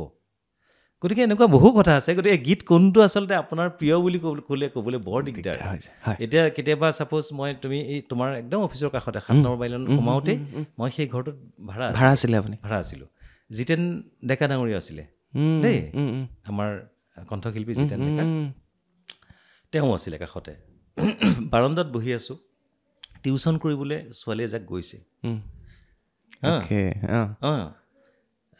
মই বাৰান্দাত চকীখন লৈ বহি আছোঁ, পেন কলম লৈ। লগে লগে দেখিছোঁ চাইকেল লৈ কোনোবাই খোজকাঢ়ি কথা পাতি গৈ আছে। তেতিয়া চাপ'জ মই লিখিছোঁ, ঘৰৰ আগফালেদি ছোৱালীবোৰ যায়, তাৰ মাজৰ এজনীয়ে মোলৈ ঘূৰি চাই, সেইজনী ভণ্টিক মোৰ সুধিবৰ মন যায়, ভণ্টি তুমি খালী আছানে নাই। বা আজি ছাপ'জ গুৱাহাটীলৈ আহিছোঁ, গুৱাহাটীত অহাৰ পাছত ছাপ'জ মই দেখা পাইছোঁ যে পৰিস্থিতিটো অলপ বেলেগ ধৰণৰ হৈছে। মাক দেউতাকে কিন্তু এজনী ছোৱালীৰ উজ্জ্বল ভৱিষ্যতৰ কাৰণে বহু টকা পইচা খৰচ কৰি বা বহু ত্যাগ স্বীকাৰ কৰি পেলাই পঢ়িবলৈ পঠায়, কিন্তু ইয়াত আহি ইয়াৰ এই পৰিৱেশটোৰ লগত একাত্মক হ'বলৈ গৈ নিজকে কেনেকৈ বিলীন কৰি দিবলৈ বাধ্য হয়। যদিও গীতটো পাতল গীত, কিন্তু তাত এটা মেছেজ আছে। গতিকে সেই গীতটি ৰাইজে খুব ধুনীয়াকৈ আঁকোৱালি লৈছে। সেই গীতটি হৈছে, সেউজীয়া পথাৰতো বোকা নাই, সেউজীয়া পথাৰতো বোকা নাই, ধুনীয়া ছোৱালী দেখোন খালী নাই, ৰোৱনী দাৱনীও পাবলৈ নাই, ছোৱালীবোৰ চহৰলৈ গুচি যায়। গতিকে সেই গীতটি কানি কাপোৰ পিন্ধাৰ কোনো ঢঙেই নাই, পিন্ধিলেও দেহাৰ আধা দেখা পায়। গতিকে ডেকাবোৰে জোকাই সেয়ে ভালেই পায়। গতিকে এইবিলাক চিঞৰি গোৱা গান এইবিলাক। গতিকে সেই পৰিৱেশটো যে মই দেখিছোঁ, সেইটোৰ ওপৰত গীতটো লিখিছোঁ। প্ৰেক্টিকেল সংলাপ আৰু এইটো কিবা এটা কৈছে সমাজখন আজি প্ৰতিদিনাই এটা এটা বাতৰি আজি অমুকজনী ছোৱালী ধৰ্ষিতা হৈছে অমুকটো ডেড বডি ওলাইছে সেইবিলাক কাৰণ আছে গতিকে সেই কথাবিলাক মই মানুহৰ মাজলৈ লৈ যাবলৈ প্ৰয়াস কৰিছোঁ নিশ্চয় নিশ্চয় সকলোৱে এনেই মনতে যে আনন্দ দিয়া গীত কৰিছে বুলি ভাবি ল'লে নহ'ব তাত ভিতৰত গৈছিলে তাত মেছেজটো কি আছে সঁচাকৈ বা আজি লিখিছোঁ যে উৰি যা উৰি যা উৰি যা মোৰ মন লৈয়ে যা দেশে দেশে বিলাই দিবি মোৰ মনৰ বাতৰি বুকুৰ কোঁহে কোঁহে মৰম আছে নতুলৈ বুলি গতিকে মই পক্ষী এজাকক উৰাই দিছোঁ উৰি যা মোৰ মনৰ বাতৰিখিনি লৈ যা যে সকলো ৰাইজকে শান্তিৰে ভৰি পৰক মানুহৰে পৃথিৱী গতিকে শান্তিৰে মানুহৰ পৃথিৱীখন ভৰি পৰক সেই বাতৰিটো সকলোকে বিলাই দিয়ে উৰি যা উৰি যা উৰি যা পক্ষী উৰি যা মোৰ মন লৈয়ে যা মোৰ মন লৈয়ে যা সেইবিলাক গীত এতিয়াৰ প্ৰজন্মই এইবিলাক শুনা নাই নাজানিব কিন্তু মোক খুচুৰিলে হয়তো তাৰ মাজত বিচাৰি পাব ধন্যবাদ অনুপম দা মানে অনুপম দাৰ ৫,০০০ গীতৰ ওপৰত যদি আলোকপাত কৰোঁ এঘণ্টাৰ অনুষ্ঠানত শেষ নহ'ব তাৰ ভিতৰেৰে মাজে মাজে দুই এটা গীত আমি অকণমান সৃষ্টিৰ আঁৰৰ কাহিনী সেই যাত্ৰাৰ কাহিনী অনুপম শইকীয়াৰ বিষয়ে মানুহজনৰ কাহিনী মনৰ ভিতৰৰ কিছুমান কথা আজি কিছু সময়ৰ বাবে আমি পাতিবলৈ চেষ্টা কৰিলোঁ অনুষ্ঠানটো এঘণ্টা বুলি ভাবি প্ৰায় ১.৫ ঘণ্টাৰ অনুষ্ঠান হ'ল কিন্তু তথাপি শেষ হোৱা নাই আমি আকৌ বহিব লাগিব অনুপম দা আৰু গান লৈ পেলাই বহিম কাৰণ আমি বেছি দূৰৰ নহয় ওচৰৰ হয় যেতিয়া মন যায় তেতিয়া বহিব পাৰিম ঠিক আছে খুব ভাল লাগিল আজি আচলতে বাৰ্তালাপ মই প্ৰথমেও কৈছোঁ যে মোৰ এটা প্ৰিয় অনুষ্ঠান ধন্যবাদ সেই অনুষ্ঠানটোত তুমি আমন্ত্ৰণ জনাই আনি যিখিনি আচলতে ৰাইজৰ লগত একাত্মক কৰাত বা প্ৰত্যক্ষভাৱে সম্বন্ধ কৰাত যিখিনি সহযোগিতা আগবঢ়ালা তাৰ বাবে তোমাক অফুৰন্ত ধন্যবাদ জ্ঞাপন কৰিছোঁ ধন্যবাদ অনুপম দা বিদায় লৈছোঁ আজিলৈ থেংক ইউ